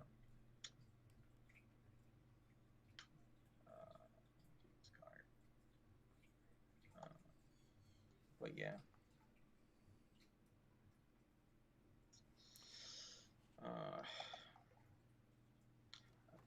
What are let me see. Oh, I think I put that there. Okay, cool. So for all of you watching in the live stream, what is your, since this is Revenge of the Sith themed, what is your favorite, moment in Revenge of the Sith? I think for me, is the live stream down? I hope it's not down. Hold on. I don't think it's down. Is it down? Let me check. I'm checking. Uh-oh. Technical difficulties. Better not be down. I'll be mad. It's down. Oy. Hold on. If you guys are still watching and it's not down, I'm sorry. I can't see it on my thing here, that because I'm trying to monitor the stream so I can see what you guys are doing, but I can check. I mean, I'm still talking to you, so I don't think my internet's down. Just keep doing what you're doing. Hold on, guys. I'm sorry, guys. give me a sec here. Ugh. Technical difficulties. I was gonna check. Oh no, I think it's still going. Oh yeah, it's still going. It's still going. Oh, it's still going. Okay. Yeah, it just wouldn't load on my thing here. I don't know why. That was weird. I think I'm using so much internet. And I'm live streaming. I've got a Discord. Discord eats up a lot of CPU and internet. It's surprising. Yeah, especially if you're continuously watching a stream at 720p for an hour or however long we've been. Yeah, I'm sorry, guys. I can't see the chat right now. So give me a second. Oh boy. Well, in the meantime. Talk about your favorite moment in Revenge of the Sith, Ryan. Yeah. My favorite moment would probably have to be the moment where Palpatine gives his speech. Where he announces the Empire. It's the most charismatic speech I've ever seen in my life. Yeah. Like, it's spectacular. Absolutely. All right, here we go. How'd you guys feel about Anakin's legacy being kind of ripped away from him? Oh, you mean the sequels? Yeah. Okay. I'm sorry for anybody that likes the sequel trilogy. This is, again, you guys aren't. I gotta really emphasize this every time I talk about something I don't like. You guys are not wrong at all for liking anything. You guys, I know, have your own reasons for liking it, and you guys may invalidate why I don't like it, and that's fine. Or not invalidate, but you guys might prove me wrong about why I might not like something, and so. But right now, The Rise of Skywalker really, in my opinion, undid everything that the original trilogy had made special, because it essentially just became Return of the Jedi 2.0. And Anakin Skywalker is the chosen one. I know in Rebels they talk about like, oh well, is Luke the chosen? But that's what they thought, because everyone thought that Anakin, wasn't the chosen one, that he fell. But Anakin was the chosen one. He took down the Jedi, which did bring sort of balance, and then he destroyed the Emperor, which also brought balance back. And that's how it should have ended. And also on Mortis, he proved that he was the chosen one. Yeah. Because only the chosen one, not the chosen few, the chosen one, could bring down both of the father's children. Yeah. Well, and here's the thing too, is if Rey was the chosen one, or if Rey was you know, the one that would truly destroy Palpatine, then the father wouldn't have, you know, done all of this with Anakin. It would have been, he would have waited to do it like with Rey, you know, like it breaks canon, and bringing Palpatine back in that sense is just, in my opinion, really really dumb. I know they did it in the EU, but I also did not like it in the EU either. I really did not like Dark everybody Empire. uses the argument now, like, oh, but they did it in the old version of Star Wars. And it's like, well, just because it's there doesn't mean people liked it. I mean, I know people liked. Dark Empire 1 was all right, but after that, yeah, I don't know. The Thrawn trilogy is, in my opinion, my favorite sequel trilogy. I really think it's really good. Yeah. The one and only agree. Oh, the battle over Coruscant. I always love space battles. Yeah, dude. I think the Battle of Coruscant, the opening to Revenge of the Sith, is, in my opinion, the best Star Wars opening there is. It trumps all of the other ones. I know a lot of people are gonna hate me for it, but that is my personal favorite Star Wars opening. It's a great opening to not only the finale of a trilogy, but it encapsulates awesome and, you know, what Star Wars is, just this adventure and this galactic scale war. And for 2005, dude, that looks crisp. For 2005, the visuals on that look amazing. Like, it still definitely holds up today, 100%. That the battle over Coruscant specifically, it looks real good. For sure. Yeah. I know a lot of people are probably gonna hate me for that, but I mean, it's just my opinion. Talking about Star Wars opinions is probably worse than talking about politics. But you know what? Hey, you can't. Yeah. Hey, you can silence me, but you can't silence the truth. I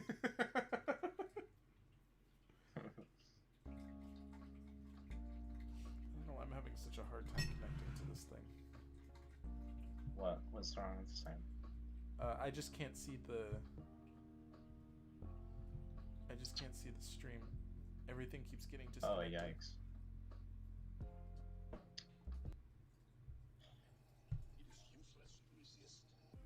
It's just my device. All right, one and only Bree, thanks for joining the stream, man. Appreciate it. Have a good one, dude. Once again, if you're not subscribed, please subscribe, like, and check out Ryan's profile or his website, ryangolden.com. You know, support him. Really appreciate it, man. Thanks for joining. Yeah.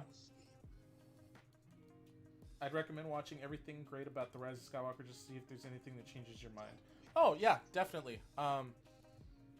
I've watched that video twice, I think, already, and for me, it's just, you know, yeah, there's moments in it that are like cool. You know, there's moments in it that are great, and there's great parallels and symbolisms and metaphors, and you know, but I think at the end of the day, it just not only just takes away the purpose of the Chosen One in the original / prequels, but it also breaks what the sequel trilogy story was doing. I know a lot of people that like the sequel trilogy will disagree with me on this, but look, here's the thing. Kylo, in my opinion, was meant to be redeemed, and he was supposed to live. Because he's supposed to be a reverse to Anakin. I have a really, really good friend, Amaris, that runs a channel, Girls with Sabers, and they're huge Star Wars, they're huge sequel trilogy fans, and they make really, really good points on certain things that have changed my mind, at least. And I think Ben Solo / Kylo Ren was supposed to be this reverse to Anakin, where, you know, Anakin lost everything, and the only way he could bring it back was by sacrificing himself.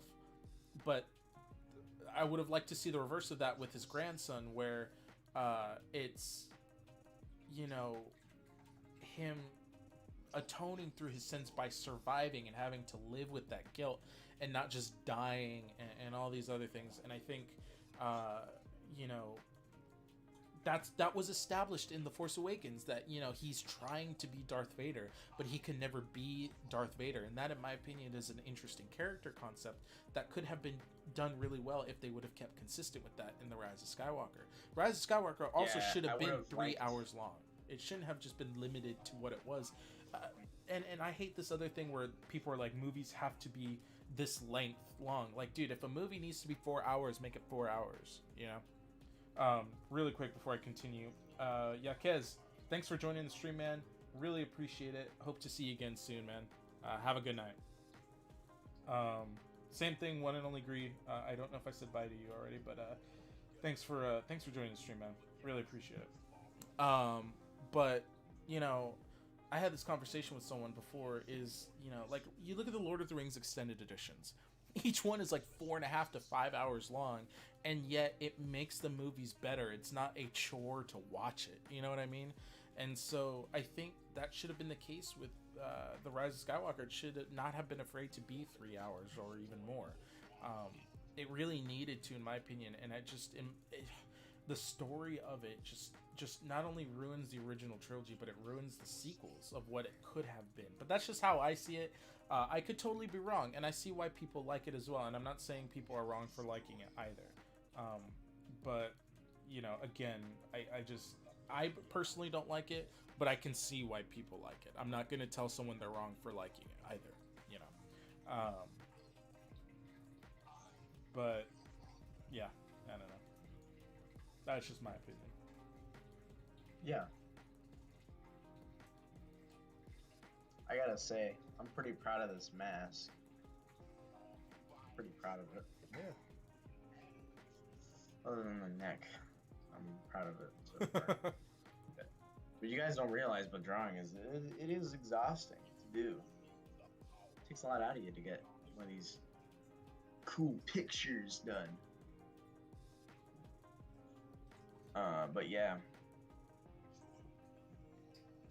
I'm thinking about making the dome like smaller, only because I don't know. I feel like looking like this, it kind of makes it look like it's like flat, like a pancake. Mm-hmm. Makes it look less round, so I might change the shape of it. More. So, speaking of Darth Vader, Ryan, talk to me about Darth Vader. Talk to me about, what got you interested in him as a character, and what made you want to, emulate his voice, and how did you get, such an exact copy of his voice like you do now? Well, that is a long tale. I'm gonna put the pen down and talk about this for a second, because I want to, talk about this for. So, I was 2 years old when I first saw my first Star Wars movie, The Empire Strikes Back. The very first one I ever saw. And I just saw this big, imposing character with the mask and the breathing. And honestly, when I first saw him, it scared the shit out of me. Like, I was horrified of Darth Vader. But I was also intrigued. Like, I barely ever saw him on screen. He was this mysterious figure that everybody referred to with such fear. And, I don't know, it just intrigued me. So, over the years, eventually I grew to love character. I'd buy all the toys and all the comic books and all the games with Darth Vader in it. I'd play him in the Lego games, and, do the crappy, like I said earlier, the really crappy drawing of him, oh wait, wrong tool, but, that. Yeah. When I was a little kid, all over everything. And I'd constantly watch the Star Wars movies. And it didn't start. I was a kid. I always did voices for characters. Like, as a kid playing with my toys, I'd have my 3.75-inch Darth Vader vintage collection figure, and I'd be like, "Join me," like a little kid trying to have a deep voice. And I did that for years. And I guess one day I just decided, I was already doing voice acting when I decided to do Vader. I was doing Megatron for a while, leader of the Decepticons. Yeah. But I just decided one day, I was like, you know what? I like Star Wars a lot more than I like Transformers. Why not just do, Star Wars? And, you know, and then I started working on it, just like I have done any other voice. I listened to every film in the highest quality I could find it, listened to every clip I could, just really tried to get the voice down. I practice it, and you go on my former auditions and older stuff I've done, and it starts off pretty bad, and then it gets better over time. And even now, it's not where I would like it to be. I think I could do much better than I'm doing now. Yeah. So I'm continuing to work on it, but it's just, I guess, the fascination that started. I've been seeing this mask since I was a little kid, and Yeah. I guess that's just kind of why I'm so adamant on it, and I'm doing it for you because I like the story. Yeah. I didn't know about it until recently, but reading through it, I love the story. Yeah. And I think it needs to be told. Well, don't let me stop you from drawing. But yeah, no, absolutely, I 100% agree, and I really think that Darth Vader is just one of those characters that is, really, really interesting, and he just has such a great backstory, and he encapsulates this idea of what fear is. When you see him in a dark hallway in Rogue One, for example, like that is, I remember watching that movie too in theaters. I was not expecting that to happen until it was starting to happen. I'm like, wait a second, I see where this is going, and then as soon as you hear that all go quiet, and then you just hear him breathing, like it just sends chills down your spine, dude. It's like, oh, this is probably the fear that, or the fear of the character, that people felt when he first came out in the original trilogy. Right. And so it was nice to kind of feel that, what others may have felt when A New Hope and Empire sort of came out.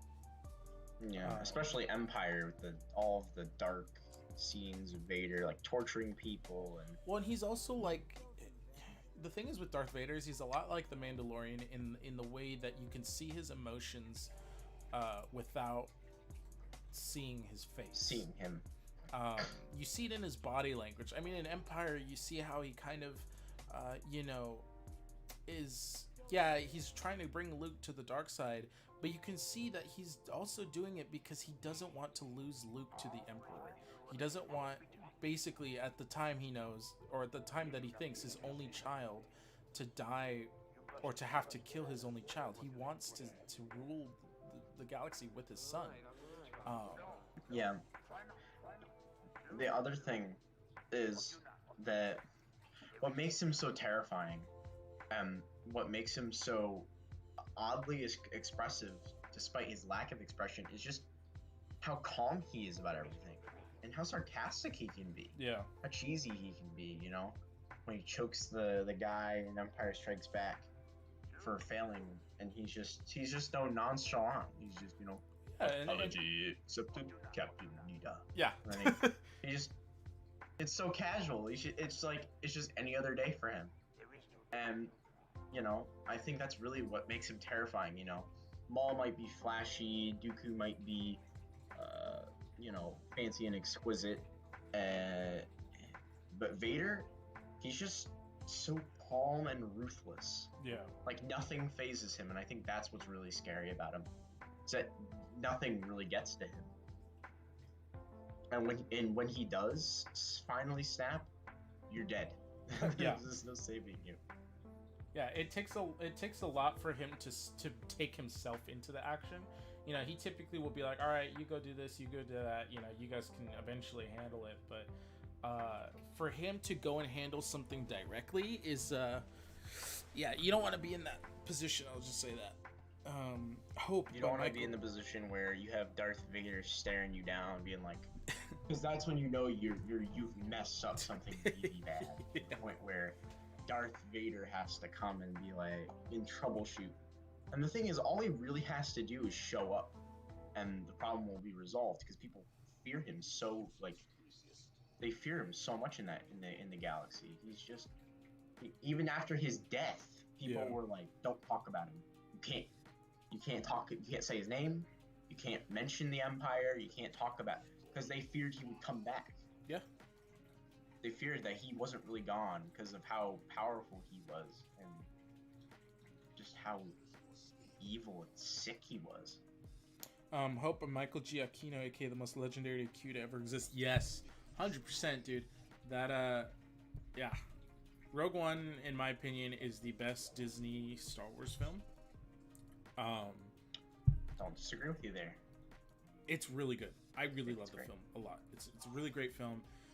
It keeps the feel of A New Hope while doing, something different. It brings something new to the table, and the music is just masterful. I mean, Michael Giacchino really knocks it out of the park. I mean, he has the Imperial Suite, which is, a really cool take on the Empire that we've never heard. You have the Hope theme. You have it's like I think it's called Cargo Shuttle SW something. That theme, and then you have the Master Switch theme.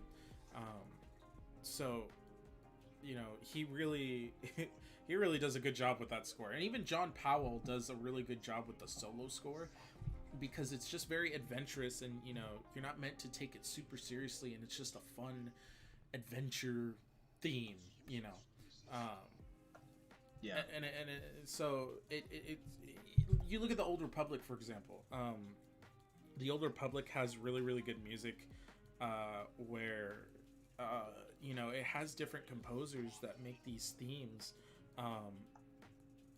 Like it has a Clash of Destiny, which is the main theme for the Old Republic, where it goes like that one.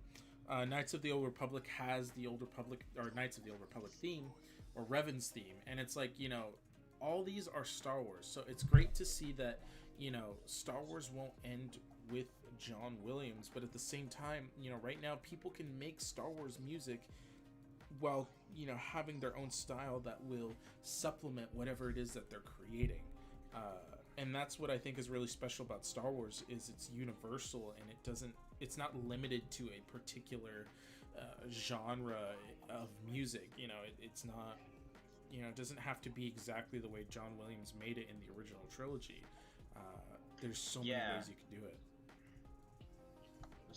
There's so much more to the story than what John Williams told. The main story that needed to be told was Luke Skywalker versus the Empire. It wasn't really even versus just Darth Vader. It was just versus the Empire. Now there's more stories to tell, and even if I don't know. Yeah, no, I like new takes on Star Wars. Even if I find them a bit unnecessary, I still enjoy them greatly. I mean, they're fun. They're fun stories.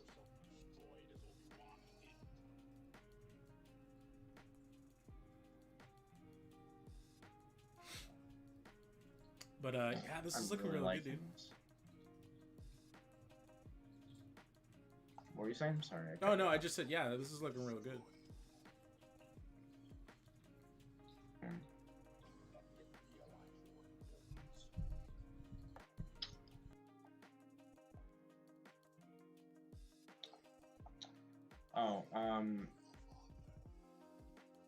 on. Let me send you something real quick.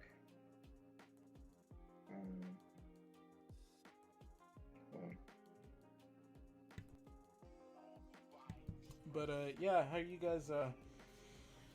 guys doing? Right now, it is about 2:40 p.m. for me. It's nice, beautiful, sunny day outside. Pretty nice and chill. Not too hot, not too cold. There's a nice breeze coming in. Yeah.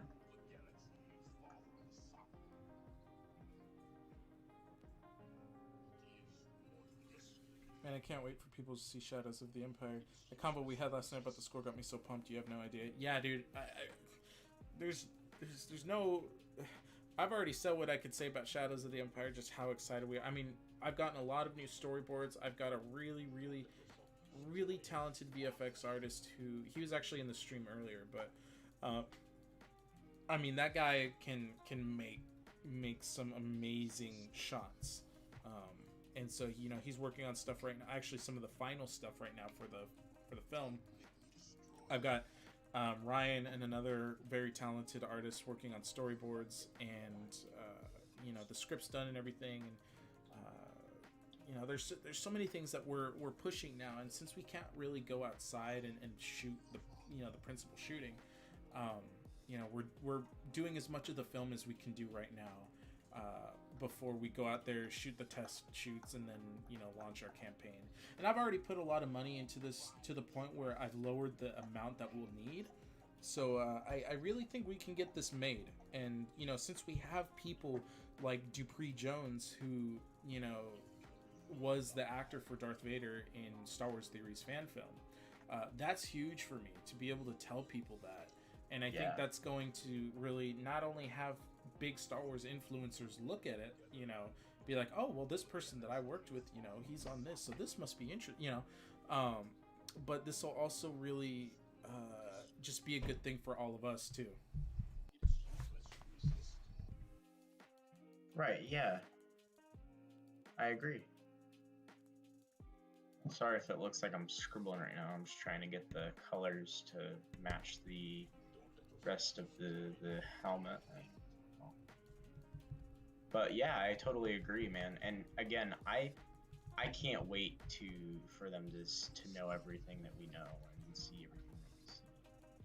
I can't wait to show them everything. Can't wait. Absolutely. It's gonna be spectacular when they see it. I have no doubt in my mind that this is gonna be great.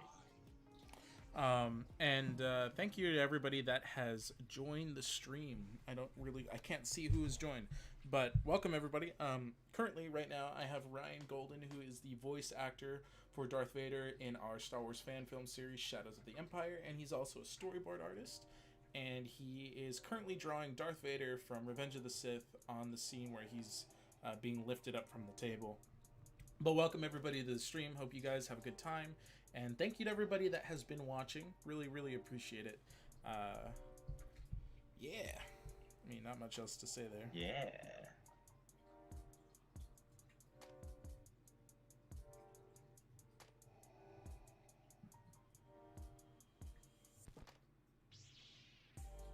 You just get some more black and put it in there. Just not that much, but just a bit to flesh out his. But you know, talking about Shadows a little bit, this has been something that you know, I don't want, because this is a Revenge of the Sith stream, I don't want to take away too much from that, but you know, Shadows has been something that I've been planning for 3-4 years now. I've always loved that game since I was a kid. I read the comic, or well, I read one of the comics, and I just actually finished reading all the comics. So yeah, but you know, I'm gonna jump back to Revenge of the Sith. I don't want to get too off topic, plug in too much. Right. But you know, I something I was talking to you about actually was Revenge of the Sith games. How there are two. There's two. Well, technically three. So you have the Revenge of the Sith game that came out on like was it the PlayStation? I think it was the GameCube that it came out on, and the original Xbox. And then they had the Game Boy Advance version, the Nintendo DS version of the same game. It was just a port. And then they had the Lego Star Wars, the first Lego Star Wars game that had episode 1, 2, and 3. But it's interesting to see how, you know, the prequels have episode 1 and 2 have a lot of games in set, like, you know, episode 2 has like a Republic Commando, the Attack of the Clones game, it has Lego Star Wars, trying to think, it has Bounty Hunter, which is a really good game. Episode 1 has Racer, it has the episode 1 game, has the Obi-Wan game, it has Jedi Power Battles.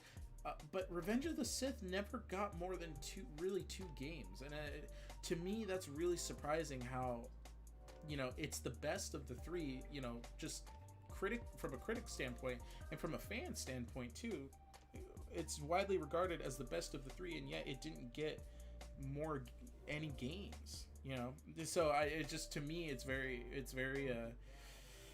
interesting. I guess you could say Battlefront 2, the original Battlefront 2, but that also covered the original trilogy and the era as a whole. But there weren't really any games that were geared specifically in the era of Episode 3 besides the one game that it got, and that to me was technically we're also going to have the new Lego Star Wars. Yeah, technically. I know they were going to have Imperial Commando that takes place in between 3 and 4, but that got canned, sadly. But yeah, to me that's just interesting how they just Imperial didn't do Commando would have been awesome. Could you imagine like an Imperial Command, like a Republic Commando sequel in today's age? Oh, imagine how. Oof. EA, get on it. If there's any of you indie game developers out there that want to develop a Imperial Commando, please do. Please do. Do it. Do it. Do it now. Do it. Do it now.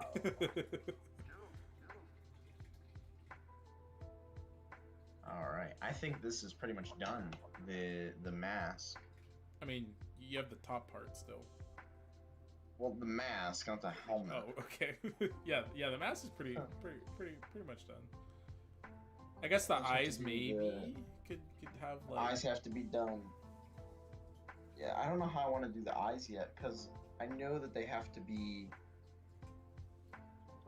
black, and then they have to. I have to make them like shaded and all. Yeah. But yeah, and then I have to do, of course, the. Maybe we could make the eyes. I don't know how would the eyes look tinted red. Yeah, I know it's not true to it, but I wonder how that might look. It might look pretty good. Let me see. Let me turn the line back on for a second. Oh, I don't want to turn on the blur tool, but let's put some red in, because this part is the only part that's actual lens. Right, and then the rest of it is just kind of. The rest of the lens would just. Well, it's not even the lens, it's just kind of the thing. It's like a shroud, or not a shroud, but it's like a. Yeah. Because the mask. The eyes are really far in, and it pushes out, so it look unshaded. It would look something like this. But then if I go in and shade it, it would probably would look better. Oh, look at that. Are you sure it's not the whole thing? Yeah, it doesn't look bad, but are you sure it's not the whole thing? It's not. Okay. No, the lenses are. Let me go grab my. Let me go and grab my Hyper Vader. I know it's not. It's not. Yeah, it's not the whole thing. Okay. It's different. It's only that like half bit, because so like the rings above the eyes, they push out. Oh yeah. It's just because of the angle. Yeah. Yeah, that's why I highlighted it. Yeah, I think if you shade it, it would look good. Yeah.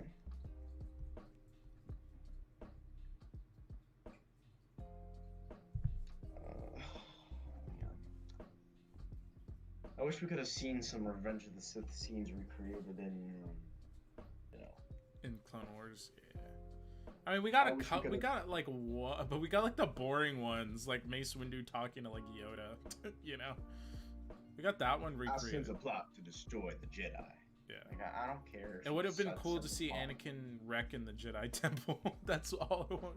Could you imagine seeing younglings just being killed in the Clone Wars style? I mean, they could have done it. They could have gotten rid of it. No, but Disney's too scared to do something like that. They don't want to hurt their ratings. But yeah,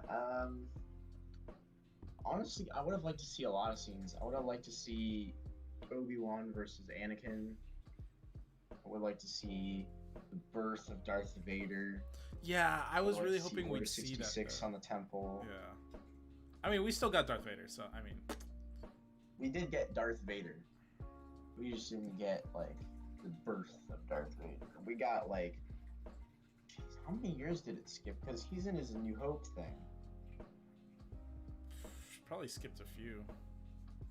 Well, because they have stormtroopers too, so it's like stormtroopers weren't incorporated for another like 3 or 4 years after. It had to at least be 10 years, because in Fallen Order he doesn't have the full like A New Hope style suit yet, so it'd have to be like 10 years or so. Yeah. But yeah. Oh, I'm sorry. I'm not drawing right now. Oh gosh, I'm like exhausted. I mean, drawing takes a lot out of you. Oh yeah, certainly. So what I'd say is let's finish the helmet. The dome. Yeah, let's finish the dome, shade, the eyes, and everything, and the mask, and we'll call it we'll call it a day. I mean, unless you think you could finish like just do a basic like shading of the chest, you know. I can do that like in like literally seconds. I just have to. Okay, yeah, that's fine. If you can finish it, then yeah, that's fine. I don't want to keep you too. Yeah, long. And we have work to do. Yeah, we do. We do have work to do. We have Shadows of the Empire. Step on the gas. Gas. Yeah. Oh wait, copyright. Okay. Yeah. Oh, you're getting sued. You're gonna get sued now. Ha. Well, you're gonna get a strike or a claim on your channel. You said the words in succession. Claim. You're getting claimed now by UMD. Congratulations. Now you'll make no money off of the stream. To be fair, we are talking about a copyrighted thing, and we're showing a copyrighted character. You know, I find it so funny how, like, you know, by singing the lyrics of a song, you get copyrighted, but, you know, by talking about an IP that isn't yours, and by making money off an IP that is yours, like, not us, but, like, you know, people that talk about Star Wars and they make money off of it, it's like... Oh, yeah, people that, like, oddly enough, like, Disney's rules are kind of inconsistent. They're like, guys, you can't make fan films that make money, but you can talk about our stuff and make money. Yeah. It's like, well, which one is it then? Can we talk about it or can we not? Because it's just so inconsistent. Honestly, they should just say either all of it's okay to make money off of or none of it's okay. Then again, if none of it was okay to make money off of, then people like Star Wars Theory wouldn't exist. So yeah, the pioneers of fan films wouldn't exist because they had to make money somehow. I think Star Wars Theory wouldn't have continued. Like, you know, people like him wouldn't have, because I mean, it's their job, you know, and they do a great job of what they do. I'm not saying that they do a bad job of what they do at all, but like, you know, that's what it's dependent on, is the income from YouTube for the most part, at least as far as we are concerned. I'm sure there's other stuff that we don't see behind the scenes, but like, you know, a lot of them depend on their YouTube channels as their income. And it's also not a lot. So, you know, if Disney were to make it like, oh, well, you guys can't make YouTube channels off of our stuff money anymore, most of them would just stop because they can't, you know. Granted, that won't happen because people will legitimately get mad.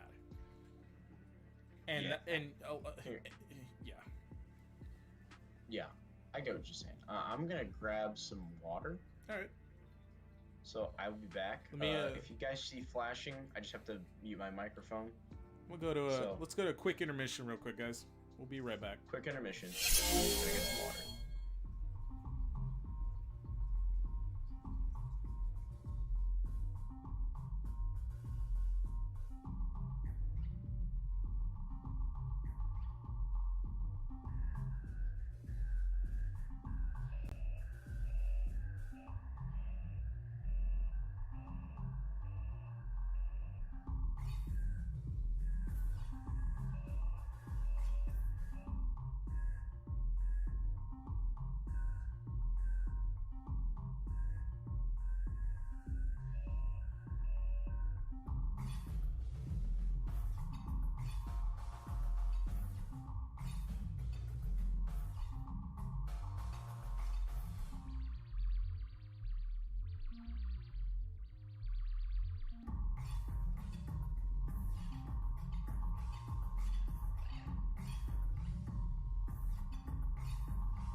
we should be back now. Mm-hmm. Damn Skippy. All right, thanks for waiting, everybody that's watching. Appreciate it. Sorry, guys. I just need my my sustenance, my water.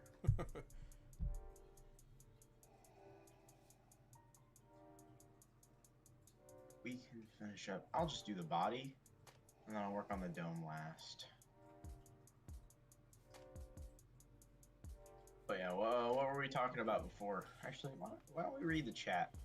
What they have to say. It's been pretty quiet. Chat's been pretty quiet. Not a whole lot. Guys, we're gonna talk. We have to. We can't keep on a conversation that's interesting forever. What do you think we are, YouTubers? Who do you think I am? What do you think I am? I can see that one person is, or that I know that there's at least one person in here that is just not saying anything.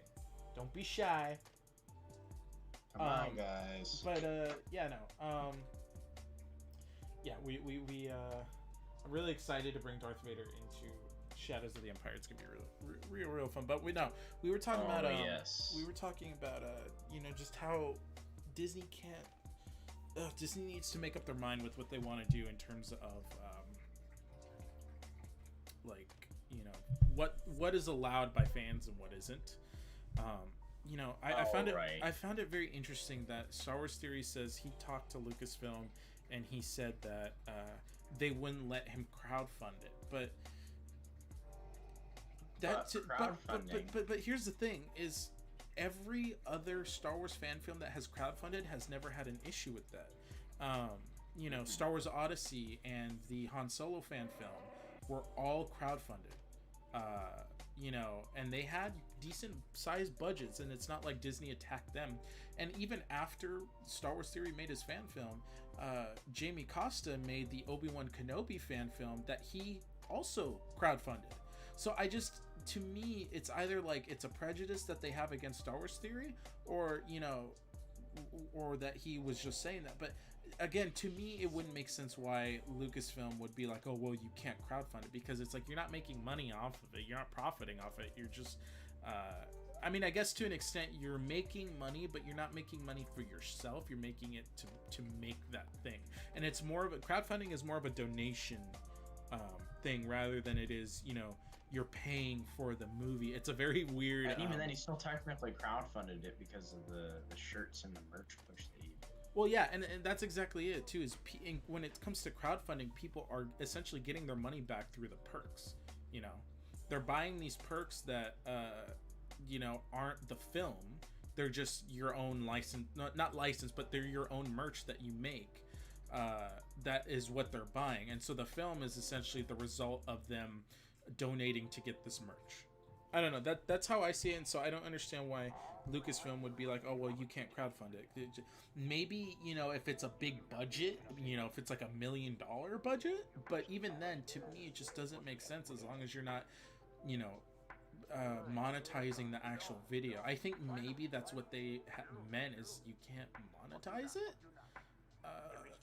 I don't know. That's always confused me when I said that. Well, duh. But it always confused me that he said that, like, you know, they wouldn't let him crowdfund it. To me, that just, there's so many other fan films out there that, you know, are allowed to, that have been allowed to do that and that haven't been attacked for doing that. So to me, it's, I you remember when his fan film was like claimed by Disney or whatever, and they started making money? Yeah. Well, so I remember that whole fiasco, and I think I know it wasn't manual, because a lot of people were like, oh, well, see, it's a claim on a specific piece of music, so that must mean it was a manual claim. It's like, well, no, I get that all the time on stuff that I've done. Actually, my composer Aaron, he did a rendition of Shizor's theme that was, you know, not even close to the original, but it still had that you know, in it, in some rendition. But YouTube's bot, before I even published the video, YouTube's algorithm AI copyright thing claimed it and said, oh, you're playing music from Shadows, or from, yeah, the Shadows of the Empire soundtrack. I'm like, how did you know that? We didn't even use the actual music. We made our own piece. So to me, it's like, that was YouTube's bot, and less about people actually, you know, I mean, they could have. I know they do also sometimes, but again, it's not Disney making the claim. It's YouTube making the claim for them, because Disney has a set. Disney, Lucasfilm, whoever, they have a set standard of, you know, their content rights. So if, you know, they say, okay, well, if this person does this, you know, you automatically do it. So I don't think it was prejudiced against that. It was just, you know, he, for whatever reason, triggered the the copyright bot to, or person, you know, to take it. So I don't think it was less of an attack on him. But I don't know. I don't like talking a lot about the politics side of stuff, but that's just how I think. I could totally be wrong. Again, I don't know the behind the scenes on it, so who knows? But you know, a lot of people, and the reason why I bring this up is because people have asked me, like, oh well, you know, you're not going to be allowed to crowdfund your thing because they didn't let Star Wars Theory do it. I'm like, dude, all these other fan films have been crowdfunded and they're just fine. Even after that, like, I use Jamie Costa's as a big example. Like, dude, he crowdfunded his thing on Indiegogo and no one said anything. Disney didn't say anything. So to me, I just always found that assumption that Disney would take it down because it's crowdfunded just doesn't make sense to me, because it's not true. It doesn't happen. Yeah. Yeah, I agree. I know. I think it's kind of I think, though, you have to look at where they're coming from. Like, they just don't want it to get screwed over. Oh, and I think also it's because he's so popular, too, that's probably why they did that. Yeah, as of now, we're not very, you know, big. But who knows? Maybe one day when we do the second episode, they'll be like, oh. Yeah, dude. Hopefully the first episode is good enough to where people they like it. They want to see a second one, and they'll be willing to fund a second one. Who knows? That's the goal. I mean, I have all 4 parts written out, but you know, I'm really just focusing on the first one right now, and you know, we'll see where it goes.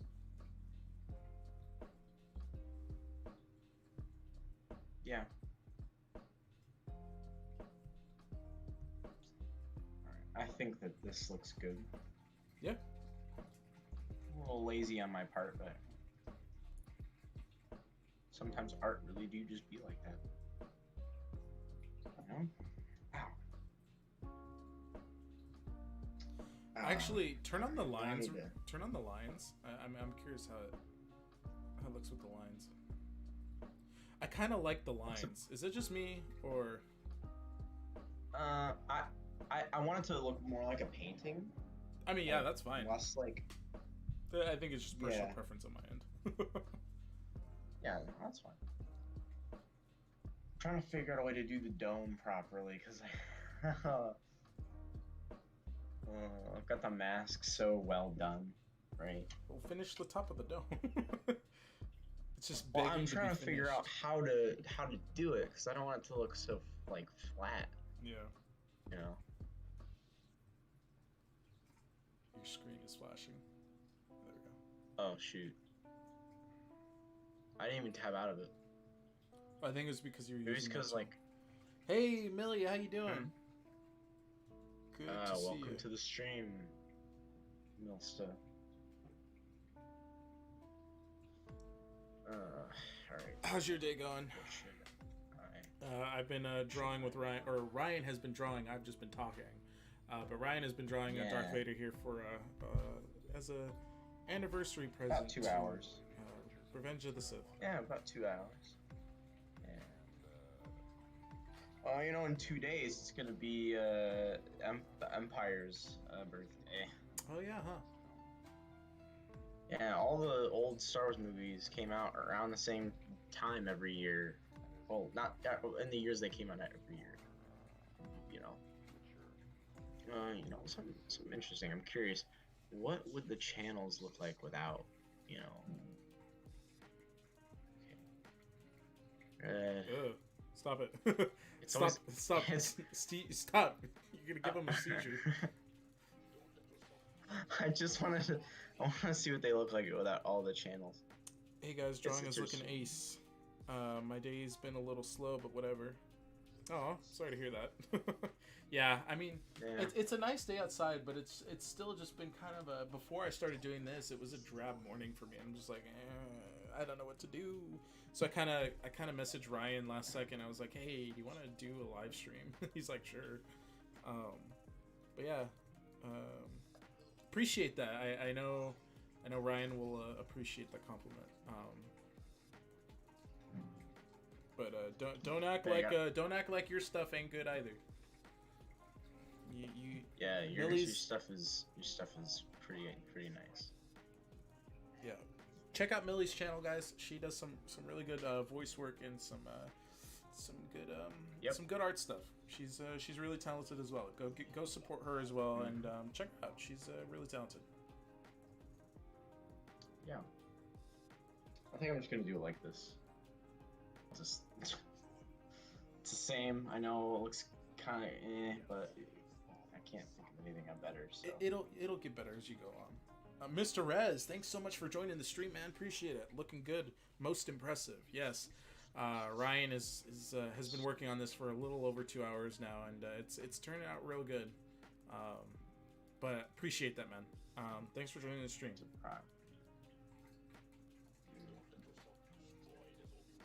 It's black. Now I just need to. You know what I need to do? I need to highlight the side thingies. Completely forgot the lining here. These. I need to get that done. And then I'm not gonna color the dome yet because I don't know what I want to do with it.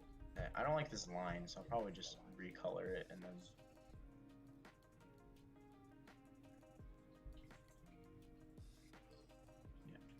Yeah. You know, this is the life of being an artist. You do something for hours and then you're like, you know, I don't know if I like this that much. You just gotta go with it, dude. You gotta go with it. Just commit yourself and don't look back. But I'm gonna put Millie's channel in the comments here, guys. I don't know of a website that she has or anything like that, and I've already plugged Ryan. So Millie was a really good friend of ours, and she's worked with us on a couple of other stuff. And so, like I said, go check her out. I put her channel here in the comments for you guys to check out. She does some really good stuff. So yeah, go check it out. Yeah. Excited to finish up this drawing. I've done it for so long. I don't usually work on stuff too long. Like most of the stuff on my Twitter, I put about maybe an hour or two into, but I finished them in an hour or two. I'm still working on this. Yeah. No worries, so it's interesting to put this much time into my work. Yeah. But thanks for everybody that's watching the stream. If there's anybody new, Ryan is currently drawing Darth Vader for an anniversary present to Revenge of the Sith, and we have been sort of talking about Revenge of the Sith and just what we like about it, the history behind it, and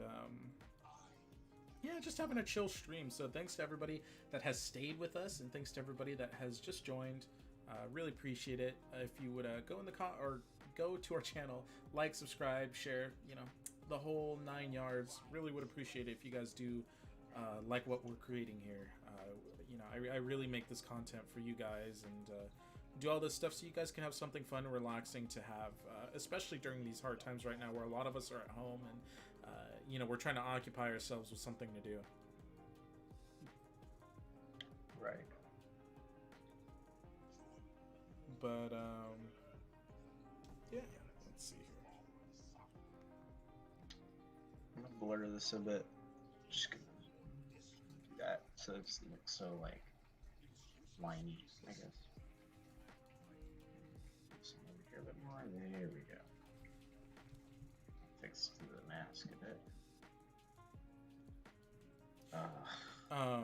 I don't know if any of you guys have seen the Revenge of the Sith documentary. It came with, I think it's literally just called Making Episode 3. It's like it's a web series, but it's compiled into one documentary on the DVD that came out with Revenge of the Sith, the second DVD. I remember watching that all the time as a kid because I was so enthralled by how they made this film. And you look at it, and you look at the passion that goes into it too. it's, you know, everybody that is working on it is a Star Wars fan, and everybody that's working on it just gets excited. You see these prop makers, you know, looking at the guns that they've made, and they're like, you know, boys in their toys, you know, and they're shooting each other with the guns and throwing stuff at each other and hitting each other with lights. So, you know, you see that, you see Christopher Lee, Hayden Christensen, and Ewan McGregor all goofing around on set, you know. Ewan McGregor hitting Hayden in the hand with the lightsaber, Hayden falling down, and Christopher Lee, he continues playing along, and Ewan McGregor's like, "I'll take you myself," you know. And so, you know, all these things that made Revenge of the Sith really fun for them, and I think that's a really, really awesome feeling to have, especially working on a set like that. And it translates into things like The Mandalorian now, where people love what they work on, and I think that will always, at the end of the day, bring out a really good product, is enjoying what you're doing. Because if it's more of a chore to you and you don't have fun at all ever with it, it's not going to turn out good, and that your emotions of it will be represented in your work. You know, and so I know Ryan really likes Darth Vader as a whole, and you know, I assume that he likes drawing to some extent, so that's why I figured, oh, Ryan would be a good choice for this. Yeah, I do like art. I don't like it's one of those things where I like the result, don't like the process. You know, I think that getting an art piece started is kind of, you know, but you know what? I love doing it. It's fun. It's exciting to know that, you know, even though, you know, I'm starting off with this, Yeah. whatever that is supposed to be, you know, I can end off with what I've got now, which is more like, more what I want to do.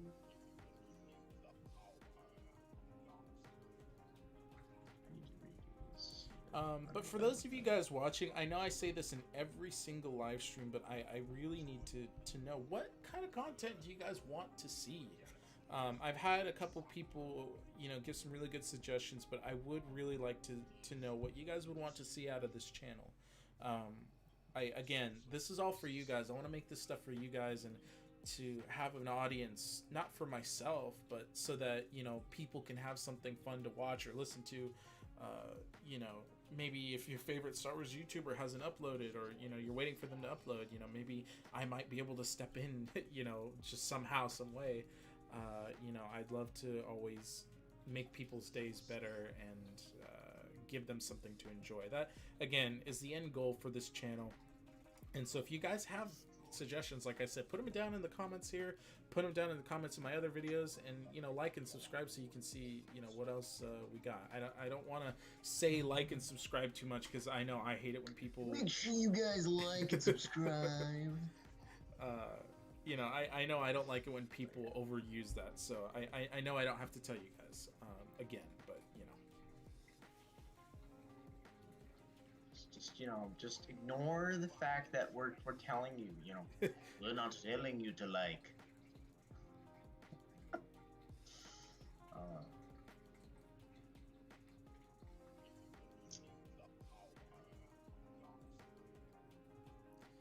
This is looking really good. Yeah, it really is. I'm surprised. I've never really done anything that this is good before, so I'm kind of at this point just winging it and being like, hey, you know, let's see where this goes. I'm gonna blur all this now. So what I'm gonna do is I'm going to. Oh no, I like that. I like that. Our movie's triangles. Not that much. But the blur tool has been my biggest friend in this piece.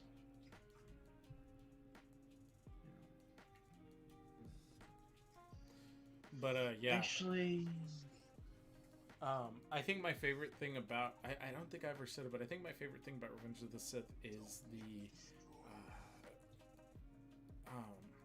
the visuals. Honestly, I know I touched up on it a little bit before, but it's just so it's so weird how something from 2005 can hold up to today's standards for the most part. I know there's a couple things that are kind of like, but 99% of the Revenge of the Sith looks great for today, and it's a testament to how they finished it off, and they really, in my opinion, went all out with it. I really, really like this movie so much, and I'm glad I can be able to share my love for it with you guys. Thank you so much for the support, Mr. Rez. That's all I'm trying to do here is I do enjoy Star Wars trivia, but it's not for everyone. Yeah, I mean, I 100% agree, and I think that's the specialization with YouTube channels is, doing something that's specific to you, that's different, so that, it's not just such an overused style that like saying like, oh, well, what did Obi-Wan Kenobi eat for breakfast on Tatooine every day? Here's what this book said. People that do that, do that, and that's not the type of stuff that I can do, because I don't know how people can talk about certain things in a video for so long.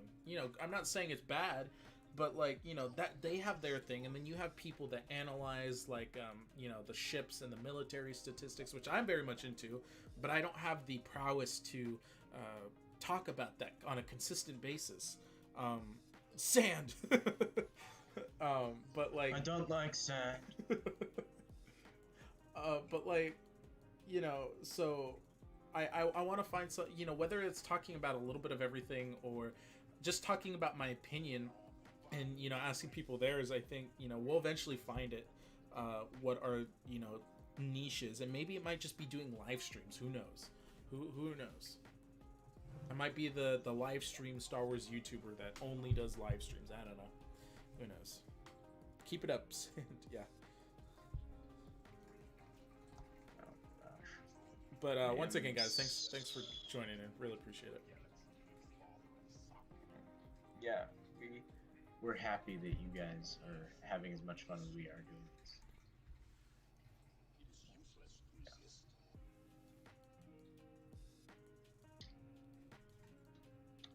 Remember when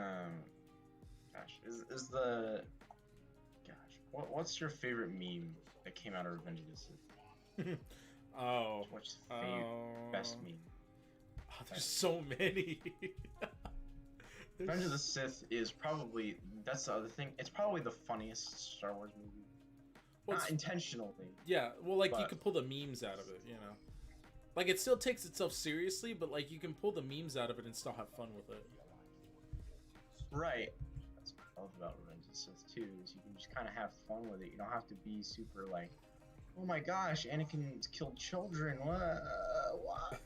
You can be like, he said the funny. Yeah. But anyway, to answer your question, I think just responding General Kenobi to anybody that says hello there is probably the best thing ever. Because most people get it, and if they don't, you can make fun of them for not getting it. Loser! You do not understand Star Wars culture. How the tables have turned. It's so funny. Yeah, it's funny. That is probably, remember when Clone Wars referenced it in the first season? When when Grievous jumps down. Grievous jumps down. He's like, hello there. It's like, ha. Yeah, I they're like, it's like, ha ha ha. Hi hee hee. That's why I think. Funny. Well, and it's a good way to establish that, because Grievous does it, and then so Obi-Wan's like, all right, you know what? Bet I'm gonna do it back, and he jumps in. He's like, hello there, and Grievous is like, okay, I see you. General Kenobi.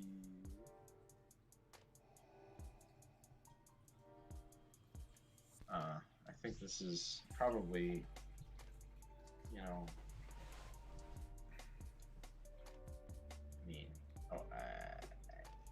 what do you think?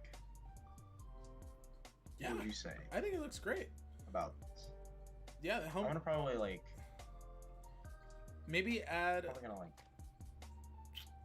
There might be. Yeah, I was gonna say there might be a little too much gray on the top. Maybe. Yeah, I'm gonna make it Because the thing is, if it's all black, it'll look too bland. Yeah. Yeah, you want a good kind of have balance. to. Gotta have to use these grays and stuff, but I will change it a bit.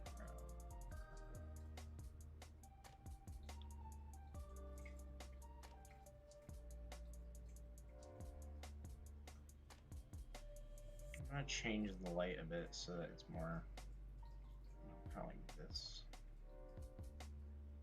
So that way it's like, it's not like these just straight lines going across. Because, Yeah. I'm not the biggest fan of like boring lighting. Does this look better? Yeah, I think it looks great. Yeah, I think this looks fine. So the body is like basically colored. Not even finished coloring. But I would say that this was a success.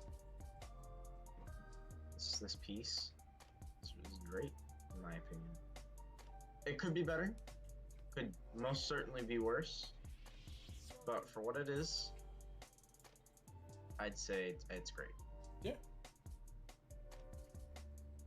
That's gonna be. I'm gonna call it done. I can't work on it. finish the shoulders at least. Finish outlining the shoulders. I know you can do it. Grr. Now this is what we'll do when we're storyboarding. I'll be like, okay, how's this? And you'll be like, finish this one thing. Okay. Wait, that's how I am back. with you. I won't let you get off the hook, Daddy. Be like a. No, I can't be off the hook today. I gotta get that new microphone. You don't even have to do the body. Just finish the shoulders. Like finish the shoulders, shade the shoulders, and what are you doing? I don't know. All right, just erase the pink. Just erase the pink, and we'll call it done.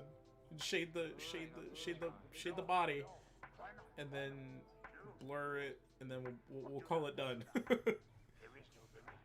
We'll call this 98% complete.